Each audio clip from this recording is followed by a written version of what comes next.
My name is Amy Williams, and I'm turning 30 this year. I work in an office for a local company. I still live with my dad because I haven't moved out yet. My mom passed away when I was young, and my dad and grandparents raised me. My grandparents used to run a small grocery store in our building. After my mom passed away, my dad, who was a chef, turned the store into a bakery. Even as a child, I understood why my dad opened his own business. He wanted to be there for me when I went to school and when I came home. The bread he made was simple, but really good, and his bakery became popular in the community. The regular customers always asked me how school was going whenever they saw me in the shop. I missed my mom a lot, and sometimes I would cry myself to sleep, but my dad, grandparents, and many others showed me love, so I never felt alone or unlucky. When it was time for me to get married, my fiancé was Ken Wolf. We worked at the same office, and he was part of the company sports team. Ken was always hungry, so I often brought him my dad's bread. He loved it so much that he wanted to meet the baker, so he visited our house, and he and my dad quickly became friends. My dad often said, if I were a baker, I'd have a big dog. He really liked Ken, and they spent time together on weekends fishing or going to my dad's favorite bar. Sometimes, I joked, hey, I want to spend time alone with Ken too, but it was all fun, and we were like one big happy family. I was really happy when Ken proposed, but there was one issue. The wedding was still 6 months away, and I was planning to move into Ken's apartment after we married. He was often busy on weekends with practice and tournaments, so I spent that time cleaning his apartment and getting it ready for us. I also cooked meals for him while I waited for our new life to start. However, there was one problem. Ken's mom, Mrs. Wolf, started visiting his apartment. The first time she came, she immediately criticized the smell of bread in the house.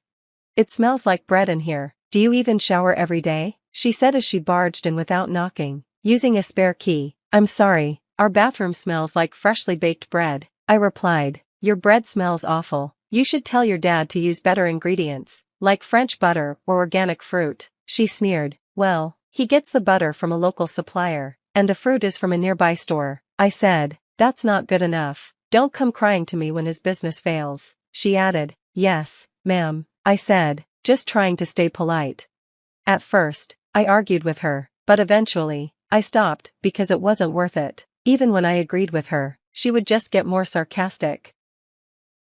Ken's mom often made rude comments about me. One time, she said, I don't know why Ken chose such a plain girl. I raised him to be good-looking, smart, and athletic. Her attitude was always negative. She looked strange, like she had a loaf of bread in her stomach, and her arms were like burnt bread. Every time she saw me, she sneered. It felt disrespectful, not just to me, but also to the bread my dad made. Once, she tried a bite of my dad's bread, but she didn't even finish it and instead showed off a fancy Danish she bought from a hotel.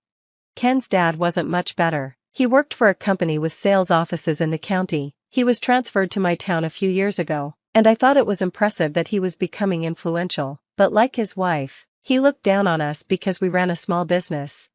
I could handle their rude behavior, but it slowly started to stress me out. Ken eventually got tired of his parents and moved out. Even though their house was close to his work, he did his best to protect me from them, but when he wasn't around, I couldn't do much. Honestly, if it weren't for them, I wouldn't even want to deal with such rude people. One day, Ken's dad called us over. He handed us a list of guests for the wedding. Here's the guest list, he said proudly. There are about 50 names on it. I don't know any of these people except for my family, Ken said. Ken's dad grinned. Isn't it great? My business partners want to come to the wedding. Ken raised his eyebrows, and his dad continued. We need to invite these people. We should keep 70 seats for our side and 10 for your colleagues. The rest can be for your family. Ken looked at him in disbelief. Why do we need to invite so many of your people? The venue can only hold 120, so we can't fit that many. His dad argued. It's only fair for us to invite more. The wedding of the eldest son is a chance to show off the family's power. Ken stared at him angrily. His mom chimed in. It's the custom in high society. If you were the eldest son in our family, you'd have to please a lot of people, unlike Amy, who's from a lower class. I stared at them coldly. Ken was furious, but I didn't want to stoop to their level. I looked at the guest list and then nudged Ken. It's okay, Ken, I agree with Mr. and Mrs. Wolf. Let's keep 70 seats for your side, 10 for our work friends, and 40 for my family. Is that good? Ken was shocked, but didn't say anything. I replied, "Yes, sir," pretending to be polite. Ken looked like he wanted to say something, but I dragged him out of the house. "I'm sorry, Amy. I promised we'd have a small wedding with just close friends and family," he said as we left. I reassured him, "It's fine, your parents would be there no matter what," and looking at the guest list, "It's not that bad." When I looked at the list, I saw some familiar names. I'm going to show them the true power of a baker's daughter, I thought. After all the disrespect they've shown me, I'm not going to let them walk all over me. I didn't want my dad to worry, so I kept quiet about their insults, but I realized I had to stand up for myself. If I didn't, they'd never respect me. Ken seemed surprised by how determined I was. Then he laughed and said, "That's my woman." Then I said, "Hey, can I suggest something?" Ken asked, "What is it?" I smiled and said, "We can get registered after the reception." Ken looked puzzled. "What?" I could see that he wasn't expecting that idea. Ken's expression was serious when he agreed to my suggestion. "Okay," he said. I wasn't sure what he was planning, but I trusted him. Finally, it was the big day, the wedding day of the Williams and Wolf families. The ceremony went smoothly, with everyone cheering as I walked down the aisle. When the reception started, I entered the hall with Ken, and the room erupted with cheers. The guests were excited, not just from my side but also from Ken's side. I could see the shocked faces of Ken's parents, especially his mother, who looked at me with disdain. I couldn't help but smile. The people Ken's father was proud to know, landowners and powerful figures, were actually all regular customers of my dad's bakery. They had known me since I was a child. "Amy, you've grown into such a beautiful woman," Mrs. Smith said. "Thank you," I replied. "I can't believe the girl who used to beat my son is now married." Mr. Brown laughed. "Oh, Mr. Brown," I chuckled back. It was funny, but at the same time, I couldn't help feeling embarrassed. These people were like family to me, so their stories about my childhood made me blush. I had almost declined Mr. Wolf's wedding invitation, but when I saw my name on the guest list, I couldn't resist. It felt good to see these familiar faces again. They were all friends and customers of my dad's bakery. As Ken's parents made their rounds greeting guests, I could tell they were hearing stories about me from my childhood. They must have felt uncomfortable, seeing how close my dad was to so many people in the community, while they tried to flaunt their power. The reception continued with speeches and toasts, and everything was going well, but then, something happened that changed the mood. It was Ken's father's turn to speak, but his mother grabbed the microphone from him and started talking loudly. She bragged about Ken's achievements, but then she suddenly attacked me. "Amy is careless, doesn't listen to anyone, and is showing off her flabby arms on her wedding day," she said, trying to embarrass me in front of everyone. Mr. Wolf looked horrified. "But she's the woman Ken chose," she added, smirking. "I will teach her how to be a good wife, right, Amy?"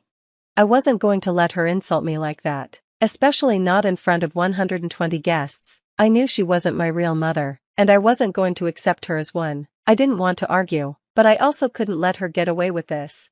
I turned to Ken and jokingly said, "Well, despite Ken being a wonderful man, he likes rough and fat women. Guess I'm lucky, huh?" Ken, clearly upset, forced a smile and said, "Amy is the most beautiful woman in the world. It's too bad my mom can't see that." Mrs. Wolf didn't stop there, but then my dad spoke up, his voice strong and filled with anger. "Is that all you have to say?" he said, glaring at Mrs. Wolf. "Amy may have lost her mother when she was young, but she grew up to be kind and caring. I won't forgive you for insulting her." Mrs. Wolf froze, stunned by my dad's words. "What can a baker like you do?" she sneered. "My bread fills more than just stomachs, it fills hearts," my dad replied. "Unlike you, who only looks down on others." Ken's mother was speechless, and Ken, furious, grabbed the microphone from her hand, took a deep breath, and turned to the guests with a perfect smile. Ken stood up and addressed the guests, his voice strong and sincere. "Thank you all for being here to celebrate our new life together. We're sorry you had to witness what happened today, but I'm truly happy to have Amy as my wife. She's kind, full of life, and loved by so many. I know some of you might be worried about her in-laws," he continued, with a slight laugh. The groom's side of the room cheered, and Mr. and Mrs. Wolf looked shocked. "Don't worry," Ken said confidently. "From now on, I'm cutting ties with them, and I'm going to take the last name Williams." "What?" Mr. Wolf gasped. Everyone in the room was stunned, including me. I hadn't expected this, and now I understood why Ken wanted to register after the wedding. Ken turned to his father-in-law. Mr. Williams, I'm not perfect, but will you accept me as your son? The room was silent, and all eyes were on my dad. He smiled warmly and replied, I've thought of you as family for a long time. Ken, welcome, please take care of my tomboy daughter. They shared a heartfelt hug. Congratulations, someone shouted from the groom's side, and everyone cheered. Tears welled up in my eyes. This moment felt like the happiest day of my life. I even wondered if my mom was watching over me. The next day, Ken followed through with his decision and changed his surname to Williams. I was a little worried he might regret it, but when I saw the relief on his face as he looked at his new driver's license, I knew he was happy with his choice. Ken had talked with my dad before making this decision. He shared everything about his parents and how he felt, and my dad was so moved by his sincerity that he became even more fond of him. The bond between them grew stronger, and I couldn't help but feel happy and a little jealous at the same time. Ken was the best partner I could ever ask for. As for Ken's parents, they were furious. They said they would cut all ties with him if he changed his name, but since Ken didn't hesitate, they started to panic. They also turned many of the guests against us with their insults, and their business suffered as a result. Ken's father was demoted at work after a phone call from the head office, and he was humiliated by his younger colleagues. Mrs. Wolf, devastated by the loss of her son and her husband's fall from grace, found herself isolated. Even her relatives, whom she invited to the wedding, avoided her. Her social circle disappeared, and her world fell apart. Meanwhile, Ken's younger sister had already distanced herself from their parents, choosing to stay with her boyfriend instead. 5 years later, things were much better. Did the roles turn out okay, Dad? Ken asked as he worked in the kitchen with my father. Of course, now help me with this one, my dad replied. Ken had started baking with my dad on weekends, and he loved it. He still worked in his office job but dreamed of becoming a baker someday. As for me, I quit my job when I got pregnant. I now sell my dad's bread online while taking care of our 2 kids. Ken built the website to make sure the bread didn't go to waste, and we've had great success with frozen bread sales. Our kids enjoy the delicious bread baked by both their granddad and Ken. These peaceful, happy days are everything to me. They're the most precious thing in the world. The morning was promising, with the summer sun shining outside and the scent of flowers wafting in from the open window. Despite it being a weekday, the young beauty didn't need to rush anywhere. Yesterday, Noelle quit her job as an administrator at a fashionable cafe where she had been working for 3 years. She did so not of her own volition, but at the request of her fiancé, the son of the wealthiest entrepreneurs in their town. Noelle's father was against her decision. "It's wrong of you, daughter, to not appreciate the work that you had," he said.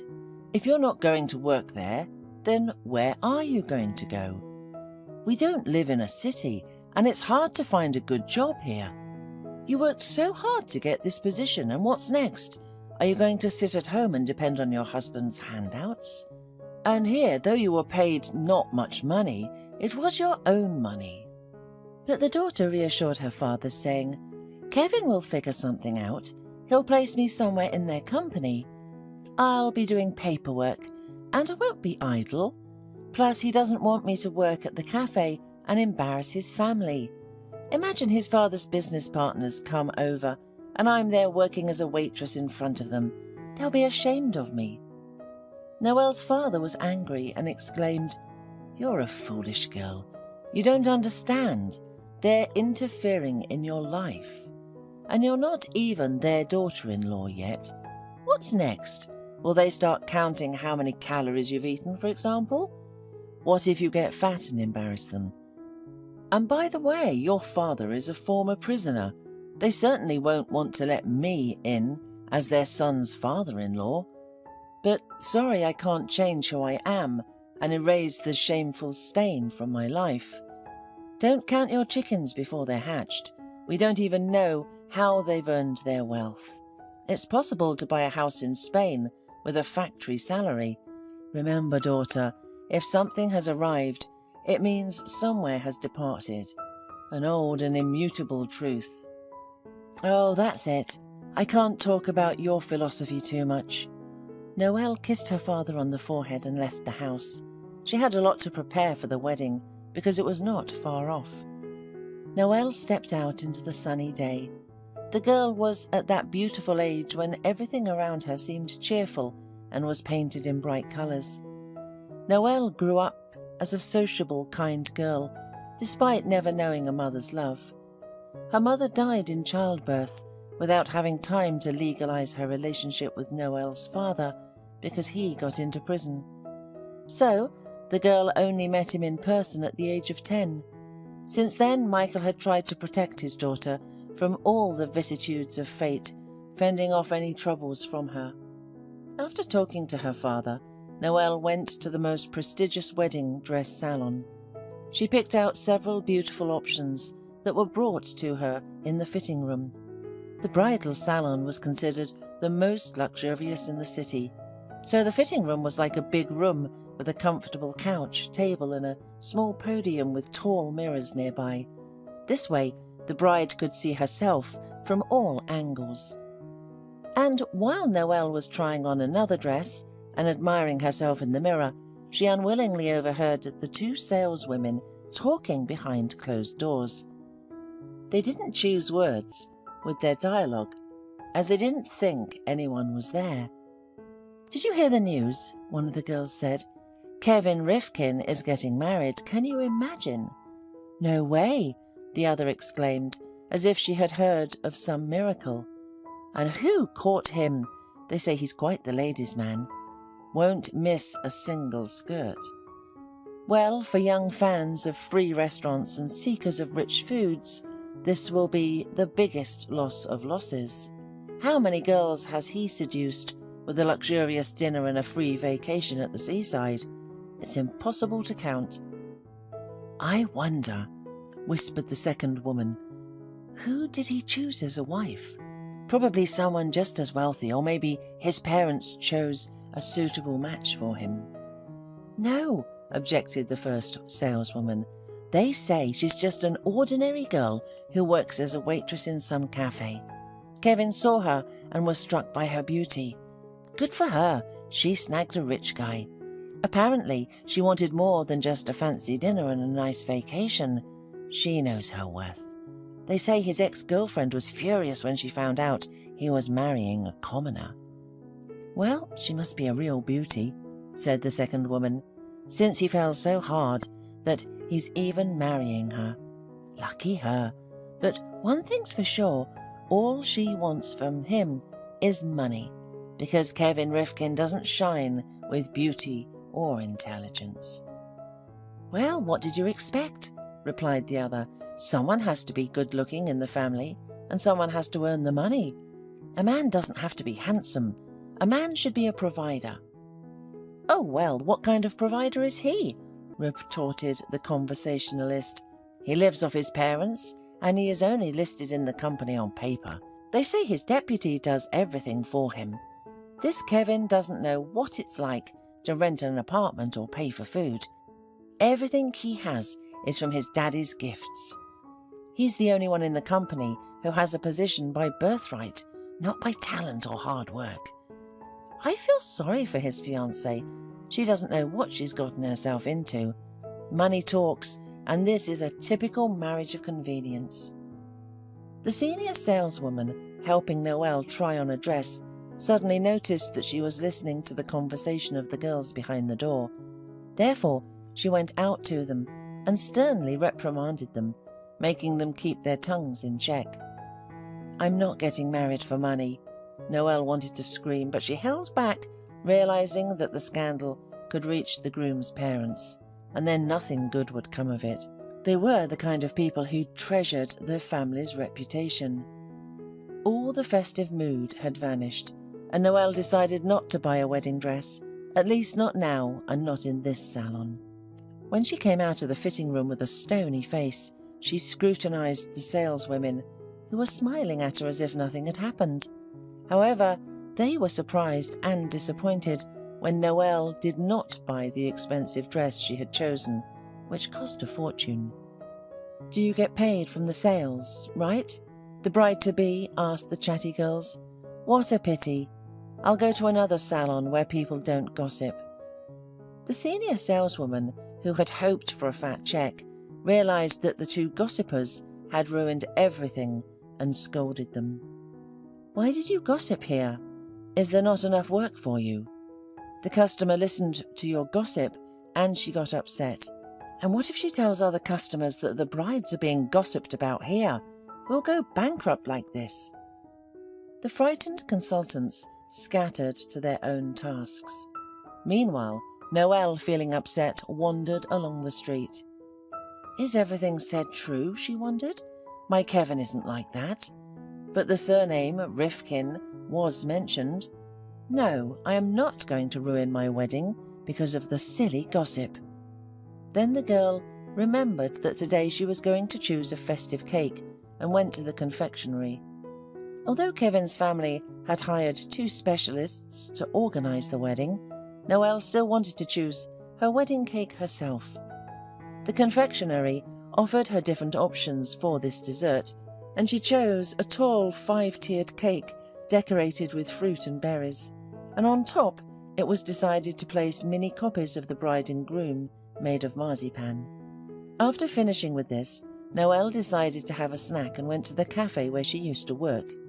The waiters welcomed her warmly, and the chefs decided to compliment her with a lemon strudel. Only one woman, who worked as an accountant in the establishment, was not as pleased as everyone else. "Noelle," the woman addressed the girl, taking her aside, "are you sure about this guy? Does he really love you? What do his parents say? I'm worried about you. You grew up without a mother and had no one to teach you practical wisdom." "Don't worry, Mrs. Collette," Noelle reassured her. "Kevin loves me very much, and his parents are good to me. The wedding is in a week, and I've already ordered a cake and almost picked out a dress. Listen, Noelle, I've never told you this before, but your mum and I used to be friends. Your mum was getting ready for her wedding too, and she brought a dress. Since she lived in a dormitory and had no place to store the wedding dress, your mum gave it to my parents for safekeeping. It's still hanging in their closet, wrapped in a case. If you want it, I'll give it to you." "Oh my goodness, of course I want it," exclaimed a delighted Noelle. "I want to see Mummy's dress." "Okay, come back after my shift and I'll give it to you," said the accountant, smiling. 3 hours later, Noelle and Mrs. Collett arrived at her parents' house. When they entered, Mrs. Collett's mother, sitting by the window, was surprised to see Noelle. "Chloe, you're here. How are you doing?" she asked. "Mum, this is not Chloe, but her daughter. Her name is Noelle," Mrs. Collett corrected the elderly woman. "Oh, sure, but she looks like her," she said, clasping her hands to her chest. Mrs. Collett took out a dress. It was made of fine, expensive material and was embroidered with crystals. The fabric had not darkened or deteriorated in any way over time, and the stones shone like new. Noelle noticed that the style suited her very well, both in size and taste. Not for nothing, they say, that fashion is cyclical. So the dress was at the peak of today's fashion, and Noelle was thrilled. It was what she had been looking for, but could never find. Thanking her former colleague and her mother's friend, Noelle took the dress and flew home, as if on wings, to please her father and show him her find. "Dad, look what I have!" exclaimed the girl as she ran home. "This is Mum's dress. Mrs. Collett gave it to me. Imagine, they used to be friends." "Anne Collett?" asked Noelle's father. "I remember her. Yes, she used to be firm friends with your mother, but back then she married and went to another town." "I know, she told me. Well, look what she gave me." Noelle unfolded the dress to show her father. "This is Mum's dress that she never had the chance to wear to your wedding." Michael was thunderstruck. It was the first time he had seen his bride's dress. Tears rolled down his face. He remembered everything, how happy they were, how they were preparing for the celebration. Dad, don't cry. Everything is fine, Noel consoled him. This beautiful dress will see the world finally, and Mum's dream will come true. Only instead of her, I will wear it. Just imagine, it fits me just right. When Noel put on the dress and showed her father its beauty, he suddenly realized that this was the last week he would spend with his daughter. A heavy sadness shadowed his face, not because Noel would be getting married and leaving the family, but because he did not trust Kevin, her fiancé. Noel's father was a good judge of character. Meanwhile, the closer the wedding day approached, the more Kevin doubted the correctness of his choice. His friends kept adding fuel to the fire. "You're only 25, they said. "Look, there are so many more fish in the sea, and you choose some flounder." "Noel is not a flounder," answered the groom, trying to calm himself. "I chose her, and now she's my bride. Show some respect, or I won't invite you to the wedding." "Come on, we want what's best for you," said Kevin's buddies, who were also the same daddy's boys as Kevin. "It's just a pity that you're leaving our bachelor parties. The wedding ring will put you to the ground." "I'm not going to die, I'm only getting married, but I'm not going to leave our parties," Kevin parried, but his doubts were growing like a snowball. Kevin tried not to listen to his friends. However, his heart always sank when he passed by some beauty with a luxurious figure and a frank look. Nevertheless, he always took himself in hand. He remembered Noel and prepared for their upcoming wedding. Being in a state of frustration and doubt, the guy did not find support from his own parents either. "Son," his worried mother said, "have you changed your mind about getting married? I don't want to say anything bad about your girlfriend, but she's not your equal. She's too simple and tasteless. She doesn't even know how to behave at the table. She doesn't use a knife, and she doesn't know which fork is for the salad. And her clothes, I was shocked when Noel came to meet us in her white blouse with creepy roses. Then I thought, is she going to be my daughter-in-law?" "Well, honey, you're exaggerating," the father interjected. "The blouse was decent. Yes, the girl is good. She looks up to Kevin and will obey us. You won't get any surprises from her, except for a couple of grandchildren. But her father worries me. He's been in jail for 10 years. Doesn't that bother you? How am I going to tell my partners that my daughter-in-law's father was a convict? Half the investors would turn their backs on me. I didn't think Kevin would go this far. Is she pregnant?" "She's not pregnant," snapped Kevin. "I thought I was really in love with her, and now I begin to doubt whether Noel was suitable for my future life. She's so modest that it's getting sugary." "Well, don't get married then," said her mother to Kevin. "Nobody's forcing you." "Yeah," replied the guy, "but what will people in town say? That Kevin Rifkin doesn't keep his word? No, she must cancel the wedding herself. I've already hinted at her, but she's so naive she doesn't understand any hints. I've been late for dates and I've been rude, and I haven't paid for her in cafes. I made her quit her job, but to no avail. She left me no choice. I have to rip the love off my fiancé like a band-aid. It hurts, but it's quick." While Noelle was trying on her dress, sending them to the dry cleaner, and getting excited about the wedding, Kevin was preparing a trick to embarrass his former love, which would make his bride a laughingstock. The day before the wedding, Kevin called Noelle. "Honey, let's meet tomorrow at the registry office," suggested the groom. "We'll save time and avoid the traffic jams getting to your house." "Okay," Noelle agreed, not sensing a catch. "As you say, so it will be. I don't care as long as you're near." Finally, Noelle's long-awaited wedding day arrived. She trembled at the thought of soon becoming Kevin's wife. She fluttered around the house like a butterfly, unable to sit still while the hairdresser did her hair. But at last everything was ready. It's a strange trend these days. Brides get to the wedding by themselves. "The world's gone crazy," marvelled the cab driver.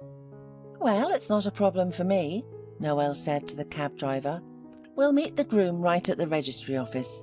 It's more convenient for him." "Still strange," muttered the man. "I've been a driver at many weddings, and the grooms have always been next to the brides." While Noel was arguing with the cab driver, Noel's father was looking at an old photograph of his deceased wife.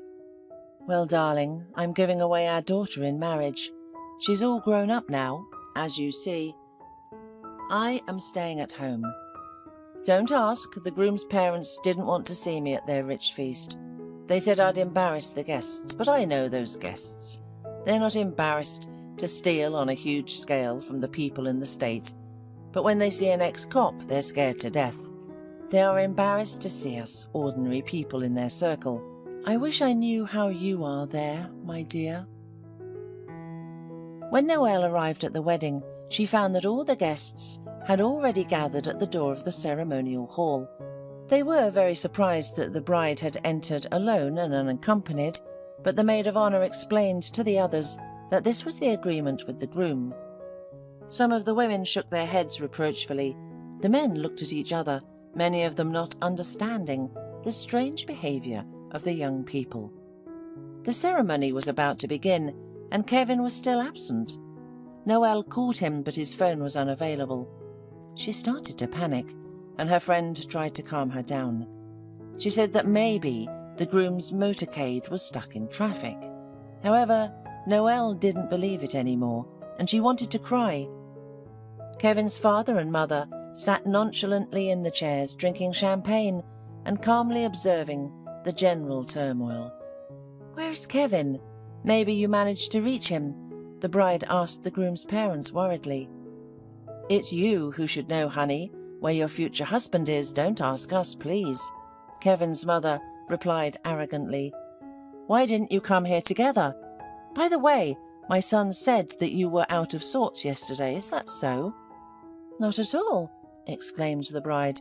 "He himself suggested we meet here, just before the ceremony. I don't understand what's going on. I thought maybe you knew." Kevin's mother said nothing and turned away, and not wanting to see Noelle's tears, she continued her conversation with her equally pompous friend. Kevin and his friends didn't show up at the wedding in the next hour. The guests slowly began to disperse, bewildered and indignant that they were invited to a wedding but made to wait. Many were offended, considering it disrespectful to them. The poor bride was left in shock, trembling like a leaf in the wind. Among the guests, rumours began to spread that Noelle was to blame for it all. Supposedly, she had caused the groom to have a breakdown, which was why he did not come. No matter how much she tried to refute this false assumption, no one believed her. People preferred to side with the rich and powerful, rather than with a poor girl whose own father did not even attend her wedding. Of course, the gossipers did not know that the bride's father had been forbidden from attending the wedding. Noelle left the wedding the last. Her friends supported her in any way they could, but the girl was inconsolable. She cried the entire way home and arrived with a face swollen from tears and smeared makeup. When her father saw her in that state, he was shocked. "What's wrong? Why are you crying? And why did you come back here? Did you and Kevin have a fight?" "No, I didn't quarrel with anyone. I only made a fool of myself," Noelle said through sobs. "Kevin didn't come to the wedding. His parents made it look like it was my fault. I drove their sonny to madness, and he refused to marry me. I've never been so humiliated. But how could he do that to me? He set me up. And why? I didn't do anything wrong. How am I supposed to live? I resigned from my job, thinking I'll work with him in their company. It turns out now that nothing will happen. No wedding, no husband, no job, no happiness." "I won't let him get away with this," screamed her father. "He will pay for everything, and so will his family. How dare they hurt and humiliate a girl in front of everyone? I think he just changed his mind about getting married and was afraid to tell the truth, like all mama's boys. I've never liked him, and his parents probably knew his plan very well. That's why they were so calm. Noel's father was furious. He had swallowed the offence that they had inflicted on him when they told him not to come to the wedding, but he would not allow anyone to harm their own child. The man began to pick his best suit, shirt and tie and to polish his shoes. Noel noticed that and blocked his way. "Dad, you're not going anywhere. What if they provoke you and you end up in jail again? How will I manage without you? I can't bear it a second time." The man looked at his daughter and saw that she could barely stand on her feet from excitement and grief, and he did what any loving father would do in such a situation. He gave in. "Then," the man said, "we're going to make a delicious lunch. Remember how once you and I burned everything in the oven? Let's try better this time, because I'm hungry. I haven't had a dewdrop in my mouth all day." Noelle smiled through her tears and nodded her head. She realized that there would be no one in the world more dear to her than her father. Noelle knew that her father was trying to distract her somehow, so she agreed to the proposal. During the evening they cooked so many delicious things that they had to eat them for the 3 whole days, and even call Noelle's friends for help. The girls brought her the latest news about Kevin and his family. The former fiancé had already found a new girlfriend, a long-legged beauty from a modelling agency, which left and right to siphon off his money completely unashamed. And Kevin's parents flew on vacation abroad, the very place where the newlyweds wanted to go after the wedding. Noelle was angry and grief-stricken at the same time.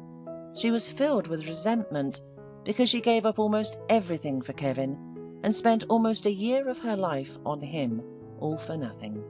While his daughter experienced the betrayal of her fiancé, Michael thought over a plan of revenge. Of course, no criminal act was intended. However, he had a plan to put the arrogant rich in their place.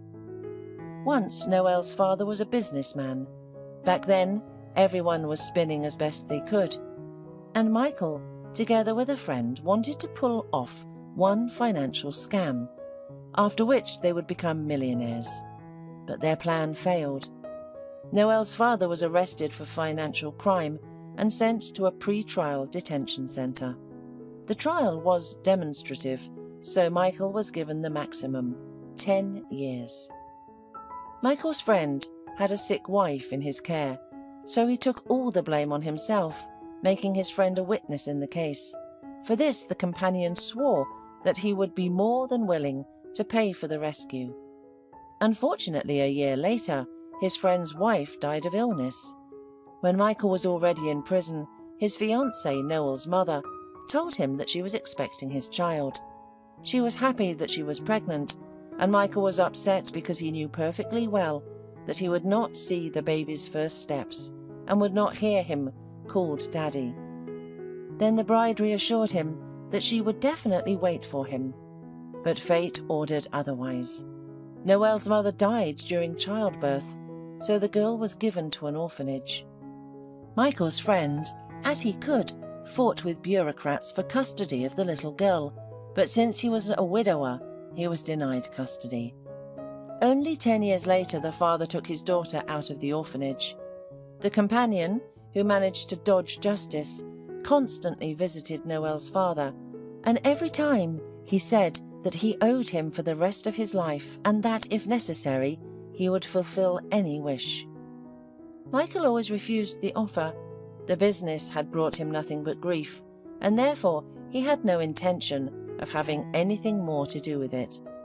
But now the man realized it was time to pay the bills, and he turned to his friend for help. Late in the evening, in the mansion that looked more like a castle than a family nest, the bell rang. "Hello, Bernard," said Noel's father to the receiver. "It's been a long time since I've called you. I need your help. Let's meet tomorrow and talk." "Glad to hear from you, Michael," said the owner of the mansion. "Good, I'll send a car for you." The next evening, a luxurious black limousine pulled up to an ordinary apartment building. At the same time, Michael came out of the entrance and got in. The driver carefully slammed the door behind him, and the car started gently and drove off in an unknown direction. The neighbours opened their mouths in amazement and then began to discuss that their neighbour might be a hidden millionaire. The car brought Michael to the bank doors, where his old friend Bernard was waiting for him. They warmly embraced each other and entered the building, surprising the employees, who had never seen their boss so happy or even smile at a person in jeans and a checkered shirt. Michael stood out among the black and white clad employees like a bright spot. Inside the office, a few cups of coffee and small appetizing sandwiches were waiting for them on the table. "Well, Michael," exclaimed the bank owner joyfully, "I'm glad you need me at last, and I'll help you in any situation, whatever it may be. Have some coffee, treat yourself, and tell me what happened." Michael refused treats as anger and resentment choked him. "What happened wasn't with me, Bernard, but with my daughter," Michael heard in a voice trembling with anger. "You know those Rifkins, the local nouveau riche?" "I know them, of course. They have 2 major companies, and we finance them and provide credit. They have just applied for a large loan yesterday. Tonight we'll gather the bank's board to decide on this matter. The sum is serious." "Well, their family insulted and mocked my daughter," Michael said. "She has already tasted a bitter fate. Her mother died and she lived in an orphanage. I was in jail. And now they decided to dump her at the wedding. Can you imagine how she's feeling now? Their spoiled son simply didn't show up at the wedding, while they were sipping champagne and watching my daughter suffer." "This shouldn't go unpunished," Bernard exclaimed. "What do you suggest?" "I suggest punishing the entire family, and since they love money so much, they should be deprived of it. You can refuse to give them credit, ask other banks to deny them any, even the smallest amount." "Of course I can. I'll ruin their reputation so much that even the investors they've been luring for the past year will leave. Thank God, I still have weight and influence among powerful people in the city.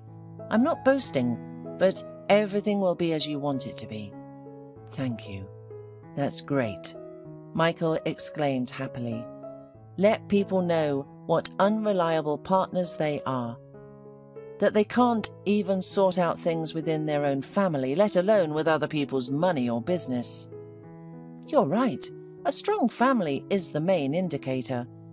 We should drink to that, and not just coffee." The friends left the office laughing, heading to the most expensive restaurant in the city, where they spent the whole evening reminiscing about their youth. The anger that had taken hold of Michael's heart released him. He was happy to see his friend and receive his help. Now his little girl would be avenged. While Noelle was searching for the strength to return to her old life and forget the betrayal of her fiancé, Kevin enjoyed the company of a capricious model who only begged for expensive gifts and took her wallet to trendy places. The young man rarely showed up at work, and that started to outrage the company's management. People wondered how someone could be a vice president of a large company and not delve into the business, completely unloading all the responsibilities onto other people. But Kevin Rifkin did not care about the feelings of any employees. He spent inconceivable money on entertainment, travel, and paying for the maintenance of his beauty and buddies. And the employees were told that there was no money for bonuses and salary increases due to some difficult economic situation in the world. Everyone understood that it was a blatant and arrogant lie, but they couldn't do anything about it, as they would be quickly dismissed. The employees endured it, silently hiding their offended eyes from their bosses. After all, many of them needed to support their families and pay for loans and mortgages. Not everyone was lucky enough to be born with a silver spoon in their mouth, and so everyone envied Kevin and quietly hated him for his luxurious life and carelessness. When Kevin's father received a response from the bank, he was shocked. The document stated that his loan was denied. Due to bad news, he suffered a stroke while on vacation. There was no talk of company leadership. He needed to fight the illness and regain his strength. However, his wife seemed more concerned about not being able to maintain their luxurious lifestyle than her husband's health. "What now?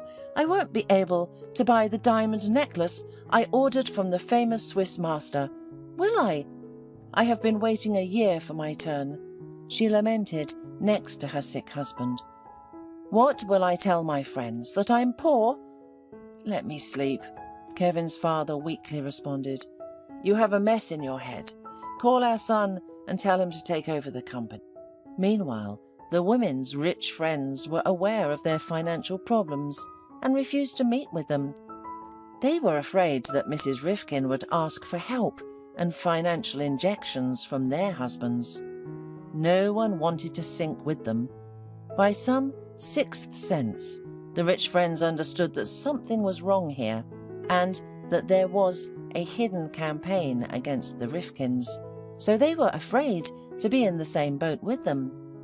"Son, your father won't be able to lead the company. Now it's time for a real job. You have to keep the company afloat.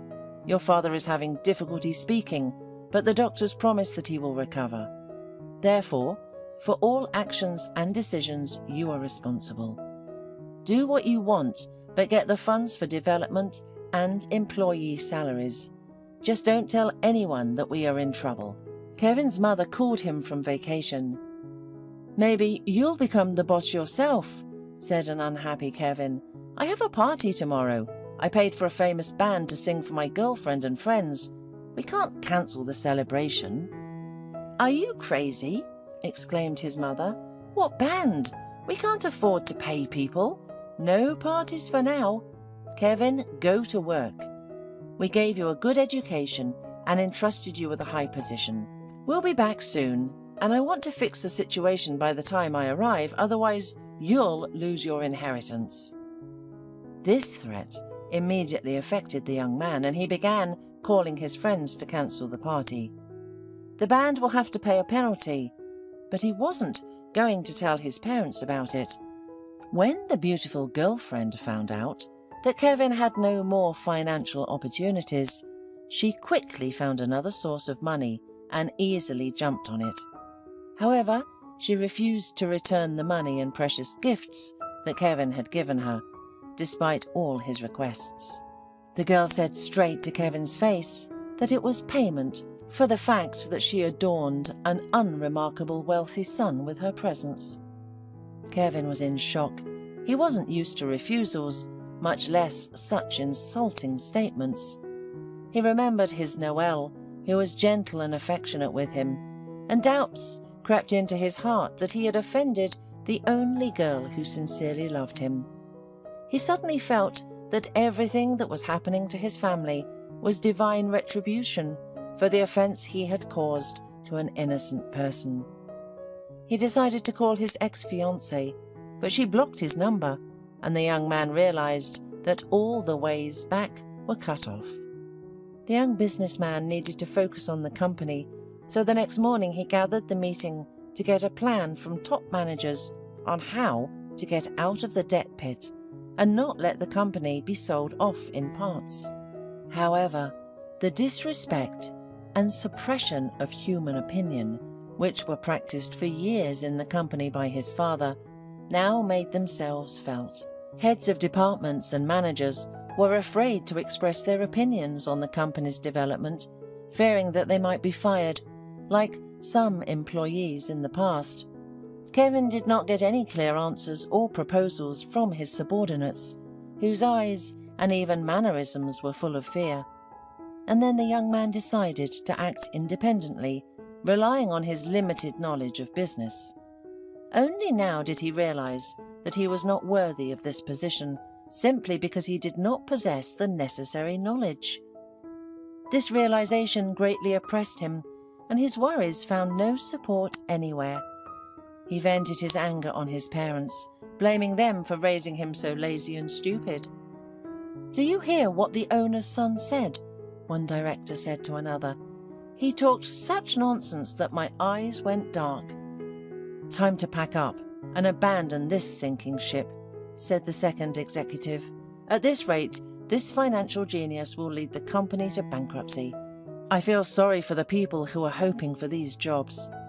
"All because he didn't study and learn from his father and deputies in his time," retorted the other person. "See how it all turned out. The father had a heart attack, and the son doesn't have the skills to manage such a big company. Now their golden days are over. I wish I could say that to his arrogant face." The experienced manager's prophecy came true quickly. Kevin Rifkin turned out to be not only a weak leader, but also a poor financier. Despite studying abroad, it was clear that he spent more time in bars than in university lecture halls. Soon, Kevin urgently needed money to cover the company's operating expenses, and the young president decided to take out loans from all the banks that his family had not yet applied to. "I want to talk to the owner of the bank," Kevin arrogantly said to the manager when he arrived at the credit department of one of the city's financial institutions. The manager went upstairs to deliver the message, and 10 minutes later he said that Kevin would have to wait at least an hour. Kevin was furious. He had never been made to wait for even 5 minutes, let alone an hour. But he couldn't do anything about it. An hour later, the secretary invited him upstairs. "Good evening, Mr. Rifkin," the bank's head greeted Kevin. "I understand that you want to apply for a huge loan at our bank." "Yes," the young man said discontentedly. "Do you know why I've been sitting here for over an hour? I would like to take out a credit at your bank. Let me sign where I need to and get the money." "You're impudent, young man," the banker replied seriously and frowned. "Your speech is unworthy of the vice president of a company. That's the first thing. And secondly, your credit has been refused." "But why?" exclaimed Kevin. "Unfortunately, your family has a bad credit history," the bank's head stated clearly. "You can't go to other banks. They will refuse you for the same reason. And now please leave the premises. I have a lot of work to do." Kevin was furious. He realized that there was some kind of conspiracy going on, but why? Had his father made a mistake somewhere and crossed paths with some influential person? 2 weeks later, Kevin had nothing left to pay his employees' salaries. People filed resignation letters and sued the company for non-payment of earned wages. The judge demanded that the company immediately pay off its debts to employees and creditors. Kevin and his mother had nothing left to do but sell the company at a bargain price, and they put the company's shares, which had fallen to a minimum, up for sale. As soon as they hit the market, someone bought them up wholesale. The money from the sale went straight into Kevin's account. Now it was time for him to look for a job himself. His mother, who had never worked anywhere before and had lived off her husband's money, was at a loss. She had no idea how ordinary people live. She cried for a long time, complained about her life, but no one felt sorry for her. Meanwhile, Kevin was very curious to know who had become the owner of their family company, and he was unpleasantly surprised when he arrived at the building's hall, where his luxurious office used to be, and the security guard did not let him in. "Not allowed," said the man sternly to the former owner, who had passed by him hundreds of times before. "The new owners ordered not to let you in." "How dare you!" Kevin shouted. "Just a week ago, everything here belonged to me." "What's done is done," came a voice from behind. "And don't you dare shout at my employees." Kevin turned around. Behind him were Michael Oliphant and his daughter Noelle. "Hello, Kevin," greeted Noelle, addressing her former fiancé. "What are you raging about?" "So it was you who took over my company?" he asked in a threatening tone. "Not taken over, but bought," corrected Michael. "I paid the price you set. It's your problem that you couldn't keep the company afloat when your father was sick. You should have been respectful of the business and the rest of the people too." "I get it," exclaimed the guy. "It was you who turned the banks against us. It's your fault they wouldn't give us a loan. To be fair, you're the reason the company went bankrupt. Your boorish attitude towards people, laziness and negligence caused it," parried Michael. "Stop blaming people for your mistakes," said Noelle. "So Kevin, you will have to look for a job to support yourself and your parents. We can make you a gesture of goodwill and offer you a job as an ordinary manager. You, like the rest of your co-workers, could rise to a management position from the bottom, if you'd like to, of course." While they were chatting, Michael and his associates were approached by a secretary who used to work for Kevin's father. "Everyone is waiting for you at the board of directors. It starts in 5 minutes, the woman said, greeting Kevin as well. "Hello, Mr. Rifkin." When Kevin heard that people he considered beggars were called to the board of directors, where his father ruled, the unsuccessful businessman seemed to be furious. "Don't forget, you're talking to the owner's son," he shouted to the secretary, and then turned to Noelle. "How dare you insult me by offering the position of junior manager?" "You're the son of the former owner. Be correct, please," Noelle started answering, but unable to listen more, Kevin ran out of the hall. Tears of anger choked him as he was humiliated in front of the junior employees of the company. He couldn't understand how Michael Oliphant managed to acquire every single share of the company, or where he got the means to do so. But people like Kevin did not understand what real male friendship was. The money that Michael used to buy all the company's property was given to him by a friend who Noelle's father had once saved from prison. Furious, Kevin decided to win Noelle back, believing that if she forgave him, things would return to normal. When Kevin's anger became cold, the guy decided to get Noelle back. He knew that if she forgave him, things would go back to normal for him. "Hi, honey," Kevin said, calling Noelle's work number. "Do you still resent me? Why don't we go out and you forgive me? I miss you." "Hello, Kevin," the girl replied. "Of course I have forgiven you, but I won't go anywhere with you because I don't want to. Our love is already in the distant past, and you know it yourself. And you can come to work tomorrow. It's time to become an adult." Anger and rage consumed Kevin, but he did not give up the offered job. The next day, he began his duties as manager. Kevin knew how to wear a mask, so at work he maintained an indifferent look, but at home he was torn and furious. Unfortunately, his evil genius could not think of anything better than to take revenge on Noelle and her father. One late night, Kevin went to a bar on the outskirts of the city, where marginal personalities congregated. "Hello," he addressed the bartender. "Can you tell me who needs easy money here? I've got some work to do. I need to teach someone a lesson. I'll pay well." Kevin handed the bartender rolled-up bills. "Hello," the bartender replied. "See that guy standing over there all tattooed? Go to him." Kevin left some bills to the bartender and went to the big guy. "Hi, I heard that you could do a job for me. I need to put someone in this place. I'll pay well." Kevin wrote on a napkin the amount he was prepared to pay for the order. "All right," agreed the bandit. "Name the place and time. Money up front."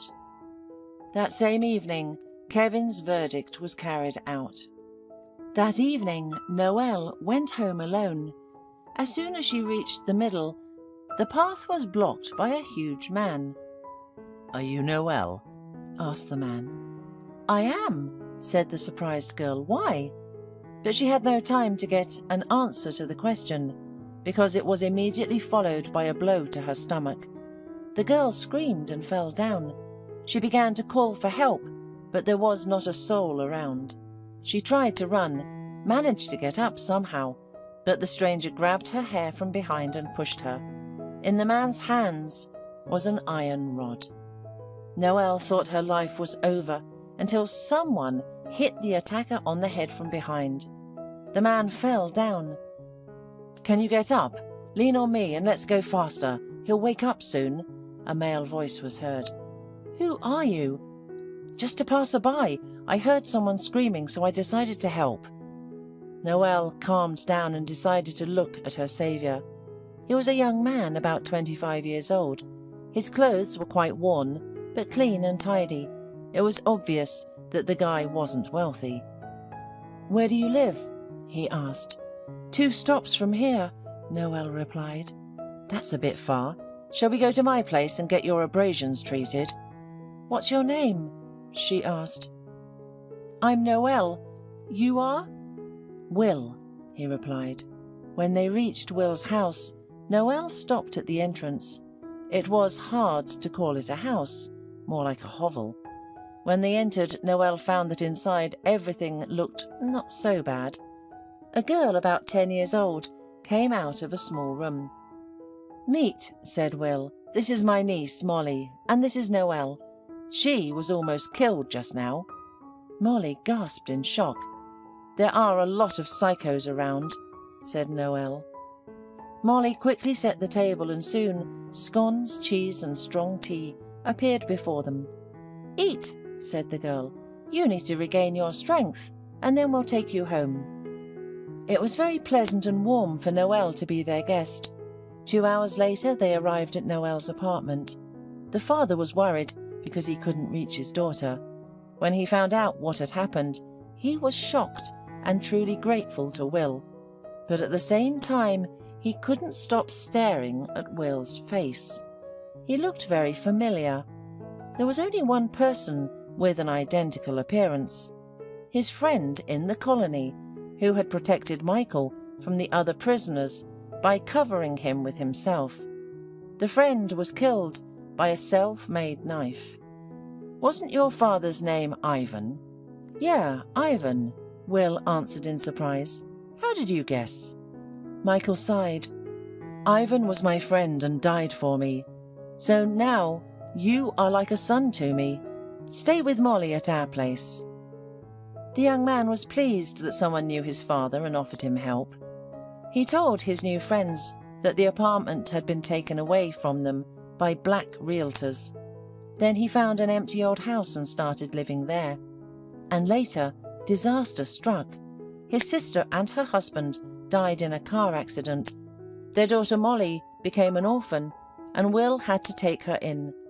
His dead sister had a friend who helped Will formalize guardianship over the girl. That was Molly and Will's sad life story. The next day Michael invited Will to work for his company. Seeing that Noelle was unharmed, Kevin got furious.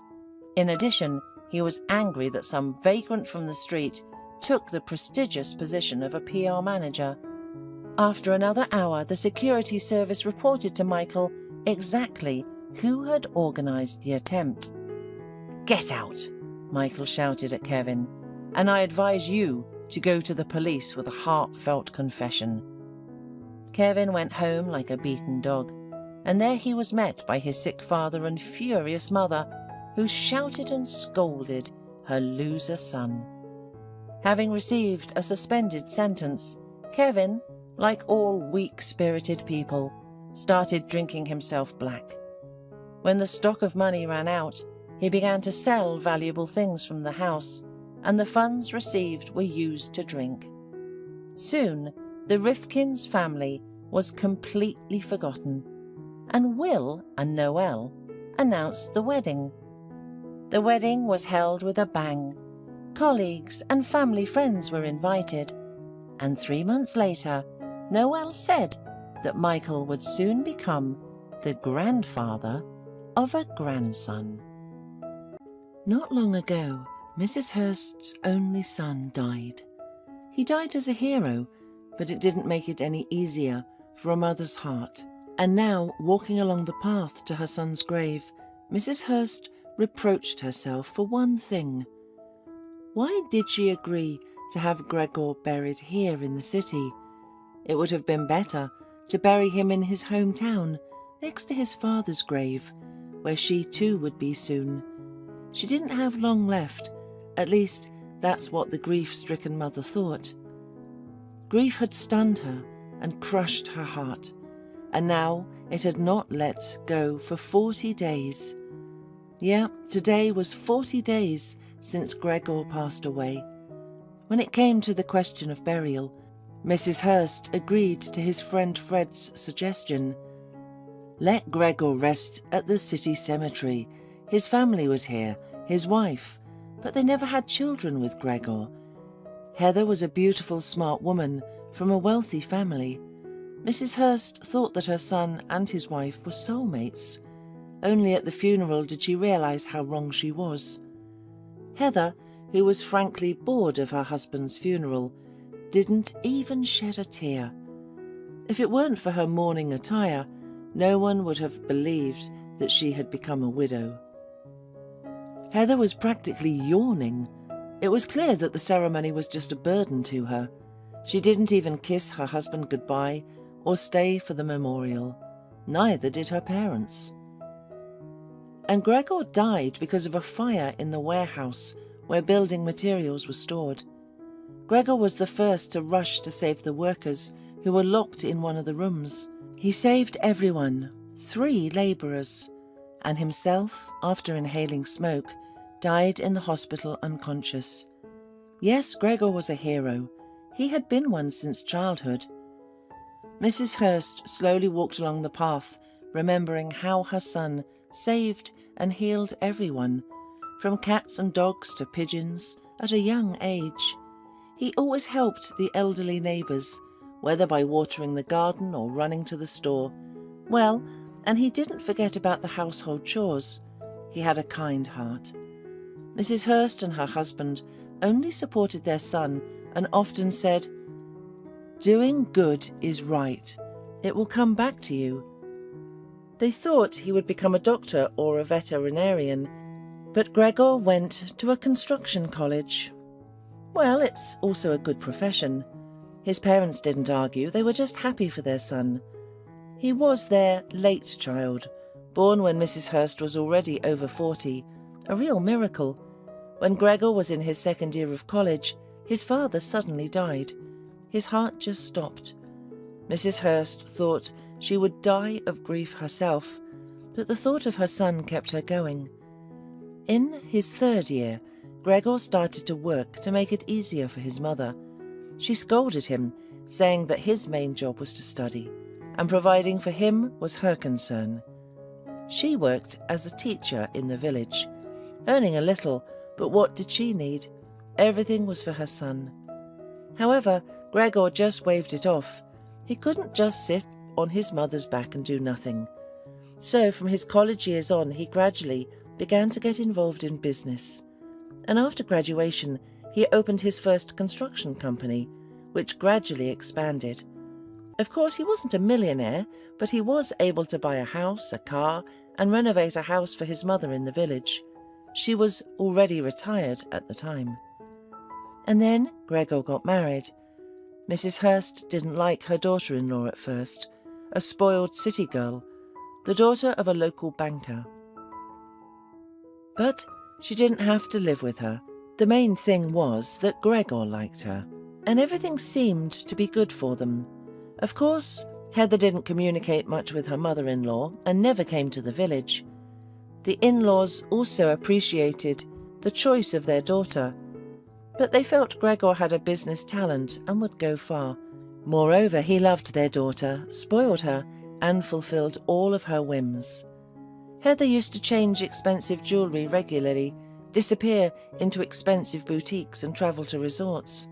Gregor fulfilled all his wife's wishes, and they looked like a perfectly happy couple. Therefore, when there was a disaster with Gregor, Mrs. Hurst couldn't even imagine that his wife and her parents would forget him so quickly. Mrs. Hurst approached her son's grave. Her throat choked with a lump, and tears poured from her eyes. It seemed that she had cried all her tears during these 40 days, but as soon as she found herself at her son's grave, the pain pierced her again with renewed force. Crying, Mrs. Hurst found the strength to remove the withered flowers from the grave, wiped the photograph on the cross, and put fresh roses in a vase. Then her legs gave way and she collapsed on her son's grave and sobbed. It seemed that no force would lift her any more, and no one would help her. But there is probably a limit to everything in the body, even the number of tears. Mrs. Hurst quieted down, sighed and struggled to get up. She stood and silently looked at her son's photograph. Then her gaze turned to the sky. Yes, somewhere there was her son. Suddenly she heard laughter behind her. It was very sharp and did not fit into the cemetery atmosphere. Mrs. Hurst shuddered and turned her head, and then she immediately met Heather's eyes. The former daughter-in-law was standing next to her. "Hello, Heather," said Mrs. Hurst, trying not to pay attention to the woman's cold gaze. "You came.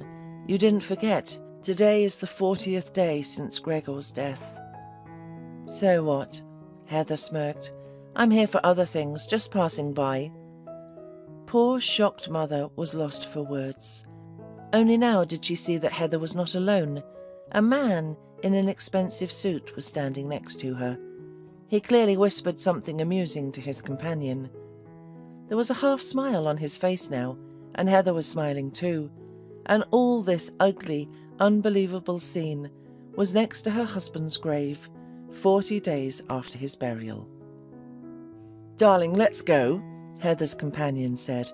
"I'll just put some flowers on my grandma's grave. It's her anniversary today." "Yes, dear," Heather replied, and they walked past Gregor's grave. Mrs. Hurst stood there feeling disgusted. Heather was already with another man, and the grandmother of her lover was more important than her own husband. "Is that his mother?" Heather's companion's voice reached Mrs. Hurst.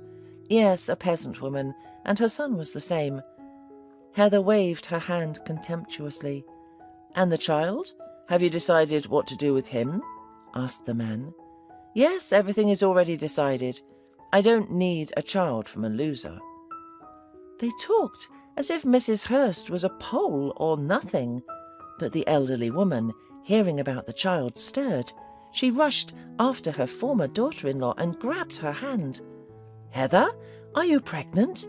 My dear, don't commit a sin. It's my grandson, the only thing left of Gregor," she said, worried and looking into her daughter-in-law's eyes. But Heather's pretty face was distorted with a smirk. She abruptly pulled her hand out of Mrs. Hurst's hand and said angrily, "What child? You're a crazy old woman. Have you completely lost your mind?" "But you just said—" Mrs. Hurst was bewildered. "Take my advice. Don't listen to other people's conversations." Heather flared up. "Stupid countrywoman, do you think I would give birth to a child from your loser son? Why would I need that? Not only did he die, but his company went bankrupt too." "How did it go bankrupt? Everything was going well for him." "Yes, it was going well," Heather sneered, "but only for a while. Recently he got in debt up to his ears." "That's it, go away." And Heather, taking her companion's hand, clacked her heels on the path. Mrs. Hurst returned to her son's grave and collapsed on her knees. "Is it really true, my son? I don't understand," she whispered. The poor mother looked up at the sky, so pure and blue. It seemed that under such a sky there could be no evil, pain, loss or deceit. But in reality it was all there. Mrs. Hurst was sitting for a long time, with no thoughts in her head, just a dull pain.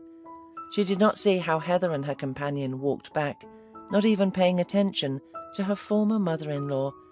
Nor did the grieving woman hear the singing of birds or the distant noise of the city. The poor woman was consumed by her grief.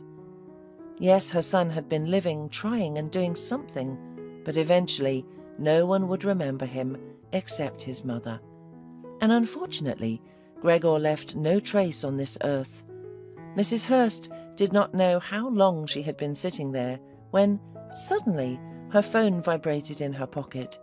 It was Fred, Gregor's friend. Someone still remembered her son.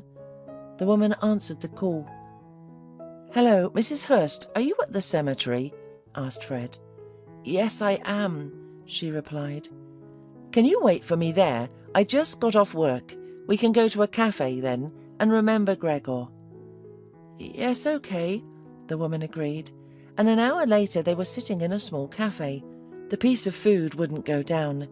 Mrs. Hurst's throat and anger toward Heather made her chest feel tight.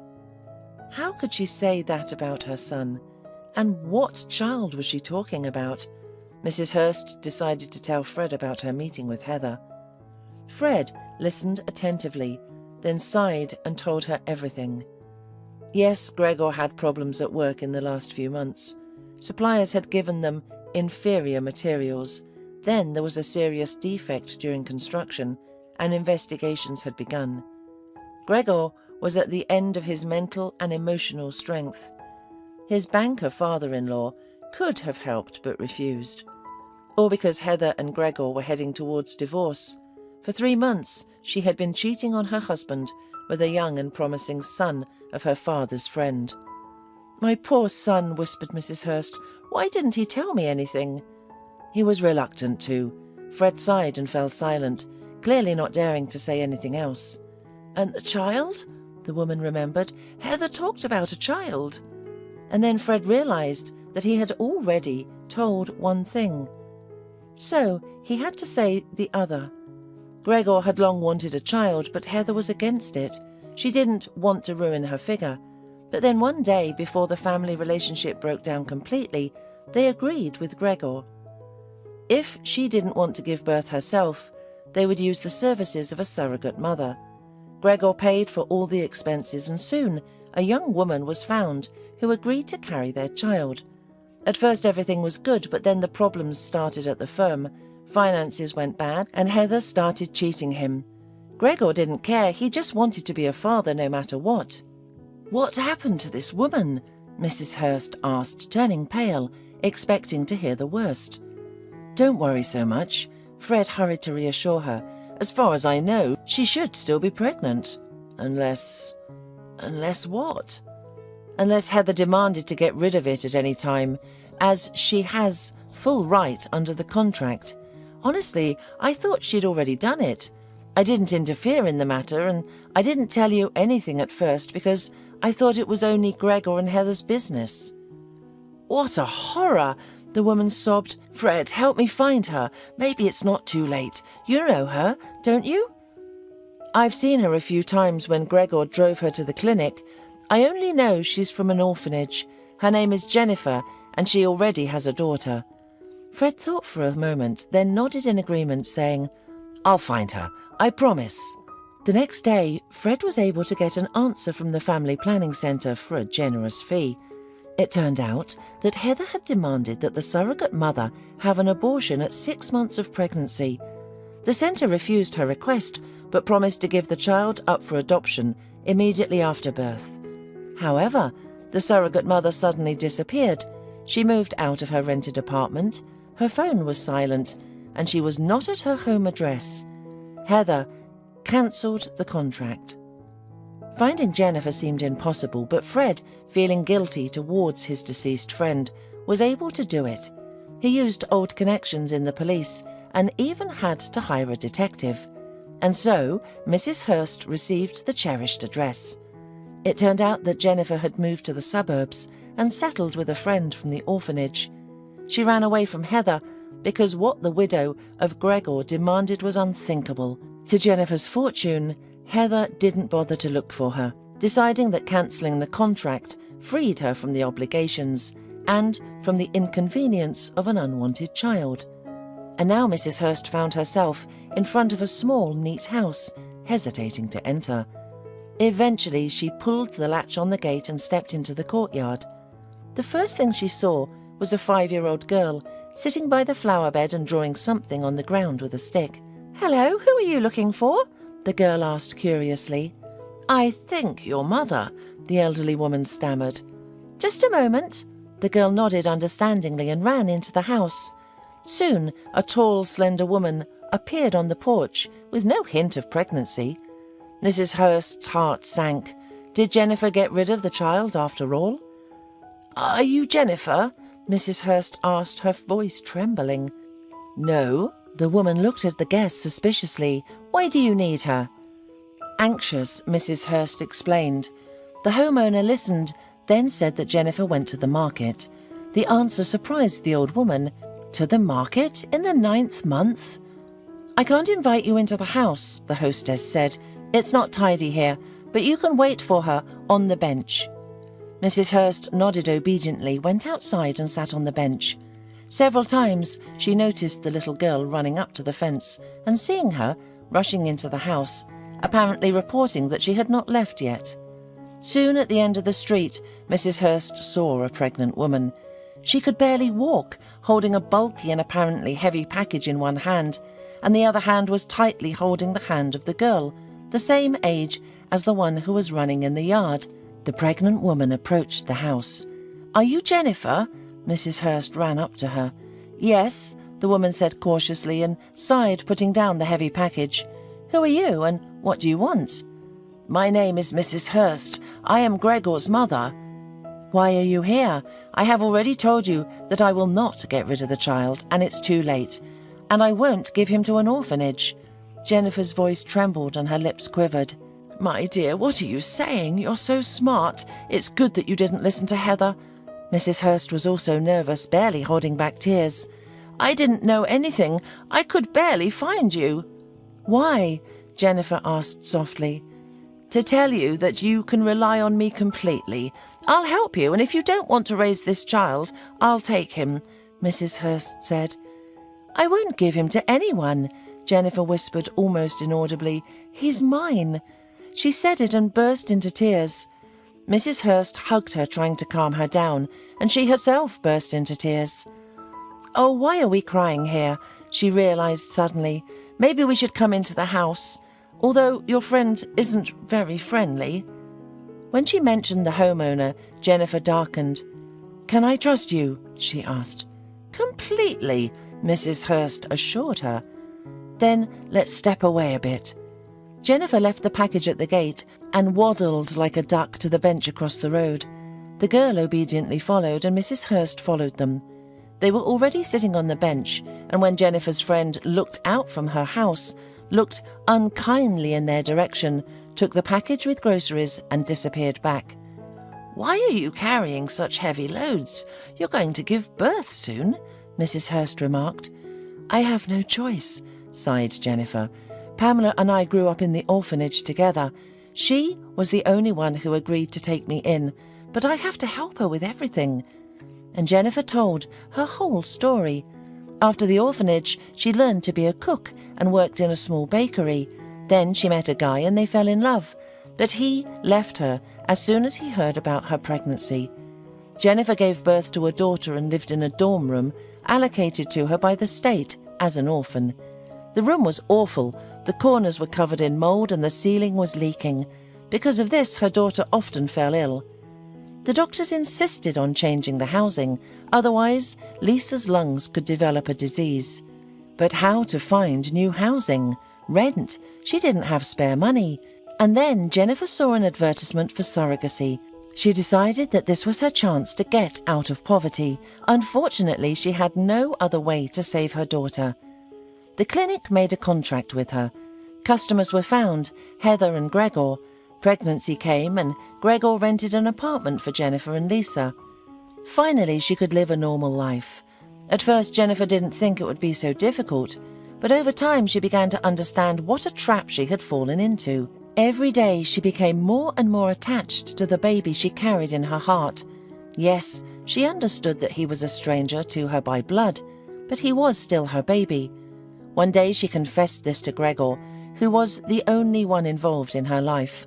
His wife Heather had completely distanced herself. And then Gregor confessed that he and his wife were getting a divorce. He promised that he would not separate her from the child. He even hinted at a relationship. Oh, how happy Jennifer was at that moment. And then Gregor died, and Heather remembered about her. She did not intend to pay money for an unwanted baby, and, therefore by deception, brought Jennifer to the clinic. And Jennifer accidentally overheard a conversation between Heather and the doctor about a termination or orphanage. Jennifer was so scared she could not allow it. Jennifer ran away from the clinic, taking her daughter from the kindergarten. She aimlessly wandered around the city, afraid to return to the dormitory or rented apartment, because she understood that Heather would find her there. And then she accidentally met Pamela. They were never friends, just acquaintances. Pamela, listening to Jennifer, offered to help, but it was not for free. In exchange for a roof over her head, Pamela demanded that Jennifer work for her as a housekeeper or something. Pamela wanted to live like a queen. Jennifer understood that Pamela would eventually kick her out when the baby is born. She won't be able to work at her. And Jennifer was terrified of ending up with 2 children on the street. She would have to go back to her room in the dormitory. But just the thought of the damp, dark room made her want to cry. Besides, Heather could not show up again, so Jennifer felt trapped again. Mrs. Hurst listened to Jennifer, and she was going to help this unhappy woman and her daughter, who looked at her with frightened eyes. "Girls, why don't you come to my village?" Mrs. Hurst suddenly suggested. "I have a good house, a garden. The children will be happy there." "Are you serious?" Jennifer whispered, confused. "I'm nobody to you, and neither is my daughter." "How can you say that?" Mrs. Hurst smiled. "You are the mother of my grandson or granddaughter." "You'll have a grandson." "Well, there you go. My grandson. That means you're my family. And Lisa will be my granddaughter." On the same day, Jennifer, Lisa and Mrs. Hurst left for the village. Soon, Mrs. Hurst's grandson was born at the regional maternity hospital. Now the elderly woman had someone to live for, and she is willing to wait for at least 20 more years before going to the other side. A crowd had gathered on the platform of a small town railway station. Passengers with suitcases looked on as a group made noise nearby, seeing someone off to the army. A man with a guitar played lively music. Someone sang along and danced while others cried. The main character was a young man, a tall and strong guy with a big backpack on his back.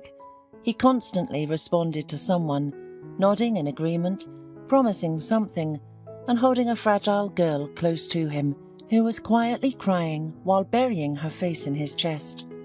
With his other hand, the guy hugged a middle-aged woman, who, though holding on, had tears treacherously streaming from her eyes. A grey-haired man stood nearby, occasionally patting the guy on the shoulder and sighing heavily, looking away. The soldier's mother, father and girlfriend wanted time to stop right then. But then they heard the electric train whistle and the group froze. The guitar fell silent. Everyone focused on seeking the right train carriage. "Here it is," one of the guys in the group shouted. "Jeremy, just as we ordered." The right carriage really stopped near the noisy group. Everyone rushed to hug and kiss the guy.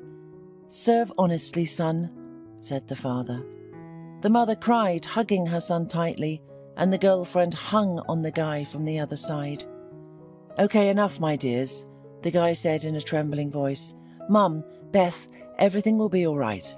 I'm off, but I'll return soon." After kissing his mother and girlfriend, he waved goodbye to everyone and got on the train. The whole group waved their hands in unison as the train slowly moved on. The guy looked out the window and waved back. Soon the train picked up speed and, humming triumphantly, set off into the distant lands. Beth, Jeremy's girlfriend, stood and watched it go away, and the mature woman who had cried on the guy's chest was doing the same. Suddenly they met eyes. "What are you waiting for?" whispered the elder woman. "Go already. But don't think that Jeremy will come back to you." "What are you saying, Mrs. Powell?" replied the girl just as quietly. "I love your son, and I will definitely wait for him." "Don't make me laugh," the mother answered angrily. "You're just like your mother. Go, Wave your tail in front of other men and forget about my Jeremy." She wanted to say something else, something hurtful and painful for the girl, but her husband tugged her by the shoulders and led her away from the platform. Mrs. Powell obediently went, shedding tears again. "Ben," her mournful voice was heard, "I can see what she's like. She's not a match for Jeremy. What a shameless person she is for coming here on such a day." "Well, what can we do if our son chooses her?" Mr. Powell responded somewhat guiltily. "All you men are the same," the woman continued. "You don't think with your brains, but with another part of your body." Beth heard their conversation, and it hurt her so much. Why didn't Jeremy's parents like her? She had never given them any reason to speak ill of her. Beth and Jeremy were classmates. In the last grade, they developed their first pure and naive feelings for each other. Jeremy would walk Beth home from school, and they would take evening walks around their hometown. They were so happy together. They never even thought about adult relationships. They only had their first kiss 2 months after they started dating. Jeremy would often lift his petite girlfriend up and spin her around, and Beth would laugh. She laughed with happiness. Yes, they were happy together. On their graduation day, they ran away from everyone and sat by the river until morning. They talked, hugged, and made plans for the future. That's how they met their first adult dawn in life. And they didn't care what others were gossiping about behind their backs. They knew that they hadn't done anything shameful. Jeremy treasured Beth as the biggest treasure in his life. After finishing school, they wanted to get married right away, but Jeremy's parents objected. If they always thought about their son's relationship with that girl, as they called Beth, was something frivolous all this time, now they were concerned. Mrs. Powell began to persuade her son that Jeremy could have plenty of girls like Beth, or even better. Mr. Powell agreed with his wife, preferring to support her in everything. After all, she was his boss in life and at work. Mrs. Powell worked as the chief at the construction department in the city administration, while Mr. Powell was just a driver. What annoyed Mrs. Powell the most was that her son had chosen a simple girl as his bride, and a single mother's daughter too. Beth's mother Sarah came pregnant from the capital many years ago and gave birth to Beth. No one knew who her father was. Sarah worked as a simple seamstress, sewing costumes for artists at a local cultural centre and doing some work at home. Mrs. Powell didn't want to associate with such a family and had already found a bride for her son, the mayor's daughter, Paula. Although Paula wasn't so good-looking, she presented great opportunities. Mrs. Powell urged her son to be friends with Paula, but he refused. He said that he only needed Beth. After finishing school, Jeremy became uncontrollable for his parents. Mrs. Powell was going to send him to study at a prestigious college, but he suddenly decided to join the army. He said that a real man must serve his time and then get a profession.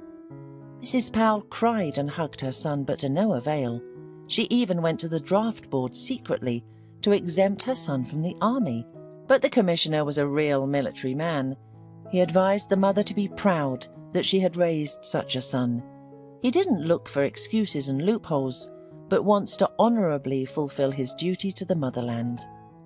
Of course, this was true, but the second reason for leaving for the army was that Jeremy hoped that during this time his mother would finally calm down and accept his Beth, and when he returned they would get married. His mother would see how sincerely Beth waited for him, and she would believe in the seriousness of their feelings. Jeremy had no doubt about Beth or himself. They spent the night before Jeremy's departure together, like they did at their prom, on the river. They were sitting, hugging in silence. "Jeremy, I love you," Beth whispered, "and if you like, everything can happen now." "I really want this," he admitted, "but no, I love you very much. I'm afraid to offend you. Let's not rush. I'll be back. We'll get married then, and everything will be as it should be." 6 months passed. Jeremy served in the airborne forces, and he loved it. Beth wrote to him often, and sometimes they even managed to talk on the phone. There were frequent messages from their parents, too, and then Beth suddenly fell silent. There were no letters, no messages, and her phone was unreachable. At first, Jeremy patiently waited. Then he asked his friend Ed how Beth was doing, but Ed said that he hadn't seen Beth in a long time in town. And then Jeremy's mother called. Jeremy asked her about his girlfriend. He didn't want to, but he had to. And then his mother said such a terrible and unbelievable thing. "I don't want to upset you, son, but I was right." Mrs. Powell replied with a sigh. "Your Beth turned out to be a wretch. She doesn't wait for you." "Mum, I don't believe you," Jeremy exclaimed. "You're accusing Beth, but she's not like that." "Yes, she is, son. Exactly like that. And she's pregnant. And no one knows who the father is. I saw her in town. She walks with her eyes down. What a shame. It's about 5 or 6 months. She must have slept with someone right after she saw you off." Jeremy wanted to shout at his mother that she was wrong. Beth couldn't have done that. But then, why was she pregnant? There was nothing between them. Jeremy had protected Beth until the wedding. She didn't need it, apparently. After the conversation with his mother, Jeremy wasn't himself. Even his fever spiked, and he went to the infirmary. The doctors couldn't understand what was wrong with him. In fact, it was all due to the stress and shock. A week later, Jeremy calmed down and decided to let his beloved live as she wanted. He did not want to know her anymore. Jeremy carried out the rest of his conscript service worthily and then immediately signed a contract. His military life continued. Everything seemed calm at first, but then one military conflict followed another. For 4 years, Jeremy never came home, even when he was given vacation time. It wasn't because he didn't miss home and his parents. He was just afraid of running into Beth. He was a military man, a paratrooper, but he was afraid that his heart would not stand the resentment when he met with a traitor, and he might do something. His parents were worried that their son had forgotten the way home and asked him to come home for at least a week. But Jeremy always had one answer. The bosses would not let him go. But one day he was called by the head of the unit and told that the military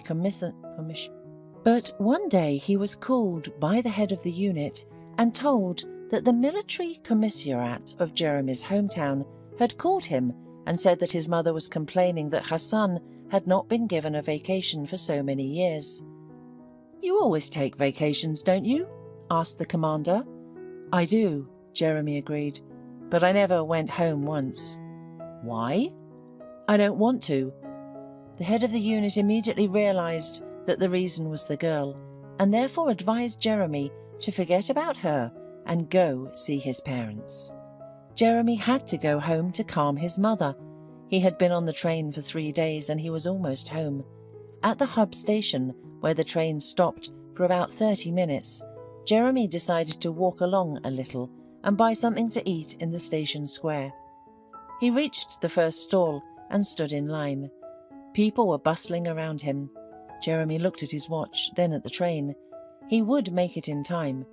And then he saw a young woman with a child from afar who looked different from the other people. The woman was wearing old but clean clothes and stomping shoes. The boy, about 3 years old, was also neatly dressed but poorly. She held his hand tightly. Occasionally, the woman would ask the hurrying passengers for alms. Jeremy couldn't hear the words, but he realized that she was asking for money. He always shuddered at the sight of beggars. What prevents her from going to work? The woman came closer, and Jeremy froze in amazement. He recognized her. It was Beth. Their eyes met. Beth also recognized him, shuddered, and then turned and ran in the other direction, grabbing the boy in her arms. Jeremy rushed after her. He didn't understand it himself, but he had to talk to her. Yes, he was very offended by Beth, but he certainly did not wish such a fate for her. He grabbed her by the shoulders when they were near his carriage. "Beth, stop!" he shouted. "Stop, I say!" The woman turned to him. Her face reflected pain and despair. She clutched the child tighter to her, tears running down her face. Seeing that the mother was crying, the boy began to cry too. "Hush, hush," Jeremy repeated in confusion, not knowing where to start the conversation, but he still held Beth's hand tightly so that she wouldn't run away. "I'm hurt," he suddenly heard her voice. "I'm sorry." Jeremy came to his senses and let go of her hand. "You just don't run away. Let's talk, Beth. I know that you didn't wait for me. I was furious with you and I didn't want to see you. But now that we've met, let's talk. What happened to you? Why are you like this? What are you doing here?" Beth only kept silent and shook her head in response. "I'm sorry for interrupting, but we're leaving," a young conductor shouted to Jeremy. "Get into the train." Jeremy looked at Beth and the child. No, he could not leave them now, even though Beth had betrayed him. He just had to help her. "I'm not going," he shouted to the conductor. "Please, can you throw my bags out of the carriage?" The conductor widened her eyes, wanting to say something, but then waved her hand and ran to Jeremy's place. On the departing train, the man caught the suitcase and bag in midair. Jeremy turned around in alarm, but everything was fine. Beth stayed nearby and wasn't crying anymore. The little boy nestled against her chest had fallen asleep. They sat on a bench in the station square, both silent and unsure how to start the conversation. Finally, Jeremy spoke up. "My mum told me about your pregnancy," he said. "Why didn't you explain anything to me yourself? What happened to you?" "Your mum told you?" Beth bitterly smiled. "And you believed her, right?" "How could I not? You stopped talking, stopped communicating. Besides, I can see that there really is a child." Jeremy nodded at the boy, who was already sleeping peacefully in his mother's arms. "A child," Beth whispered, "but you don't know anything. I'll tell you, and you decide for yourself whether to believe me or not." 4 years ago, Beth's life was shattered. A week after seeing Jeremy off, she went to a medical college to submit her documents. Her documents were accepted, and Beth had a high chance of becoming a student at that college in the fall. The girl was in a good mood when she left the building. There, she met Ed, Jeremy's former friend. At the time, she thought he was there by chance, but that wasn't the case. Ed offered to drive her in his father's car, and Beth agreed. On the way, the classmate offered her a coffee, which he had supposedly just bought from a vending machine. The girl unsuspectingly drank it, and she only woke up late in the evening, in bed with Ed. Beth didn't remember anything, but she felt that the scoundrel had taken advantage of her, and he didn't hide it. "You're not so bad," Ed said it with a cheeky smile. "I liked it. I think Jeremy will like it too when he sees the video." "What video?" Beth whispered in horror, covering herself with a blanket. "Here it is." Ed showed her the video. Beth watched, and tears streamed down her cheeks. She was ashamed, hurt and disgusted. "You put something in my coffee," she guessed. "I'll go to the police." "Go ahead," Ed shrugged, "but probably you forget that my uncle is the police chief." "I don't understand why you did this. Jeremy is your friend. We were getting along fine. I didn't expect you to be like this." "Don't make a monster out of me. Relax, baby, and live on, and I'll keep the video." That evening she ran out of Ed's apartment and cried all night at home. The only person she could explain everything to was her mother. They cried all night, and Sarah urged her daughter to go to the police, but Beth firmly decided that she didn't want publicity. She wanted to forget the whole story. She'd wait for Jeremy to come back and then tell him everything.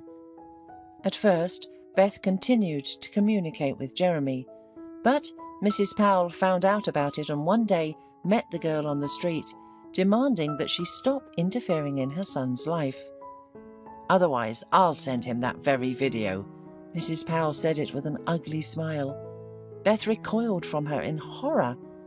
She only now realized who was the organizer of the whole disgusting story. And then Beth realized that she was pregnant. Her first impulse was to get rid of it, but a doctor at the clinic warned her that this procedure would have serious consequences. She had a negative rhesus. In the future, she would not be able to give birth. Many tears were shed, but Sarah convinced her daughter to keep the child, and if Jeremy loved her, he'd figure everything out when he came back. But she couldn't bring herself to tell him about the pregnancy or the whole situation. How would he react? Beth decided to keep silent before his arrival. Her mother was right, he'll come back and everything will be fine. When Beth was 7 months pregnant, there was a short circuit in their private house's wiring. His mother would never let them live together, and it was disgusting to remember Tommy's biological father. Tommy was hers alone. But Mrs. Powell intervened, and in a word, there was a real prospect of living on the street. Sarah and her pregnant daughter settled in an old house not far from the station, with an elderly aunt in a neighbouring district. Soon Beth gave birth to a son and named him Tommy. She tried not to think about Jeremy, realising that their paths had definitely diverged. But more troubles came her way. The old aunt died, and Beth's mother, who worked days and nights on a sewing machine to earn more, suffered a stroke. For a year and a half, Beth nursed her mother, who could barely walk, and raised the baby. Money was catastrophically lacking, and Beth realised that she would have nothing to cook dinner with that evening. She felt ashamed to the point of tears, but she saw no other way out than to go to the train station to beg for alms. And who knew that this was how she would meet Jeremy? Jeremy listened to Beth, and despite his mother's lies, he believed her. She was still the same pure, bright and sincere person, only wilted like a flower, which was not mercy by the cruel wind. But everything can be mended. Jeremy was ashamed that for all this time he had never doubted his mother's words. It hadn't even occurred to him that Beth could have been abused. And by whom? His friend.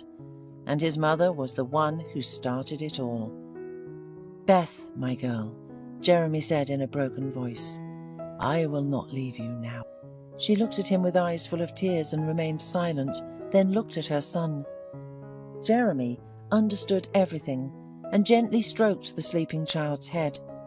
"I won't leave both of you," he whispered, and Beth leaned against his shoulder, tears flowing.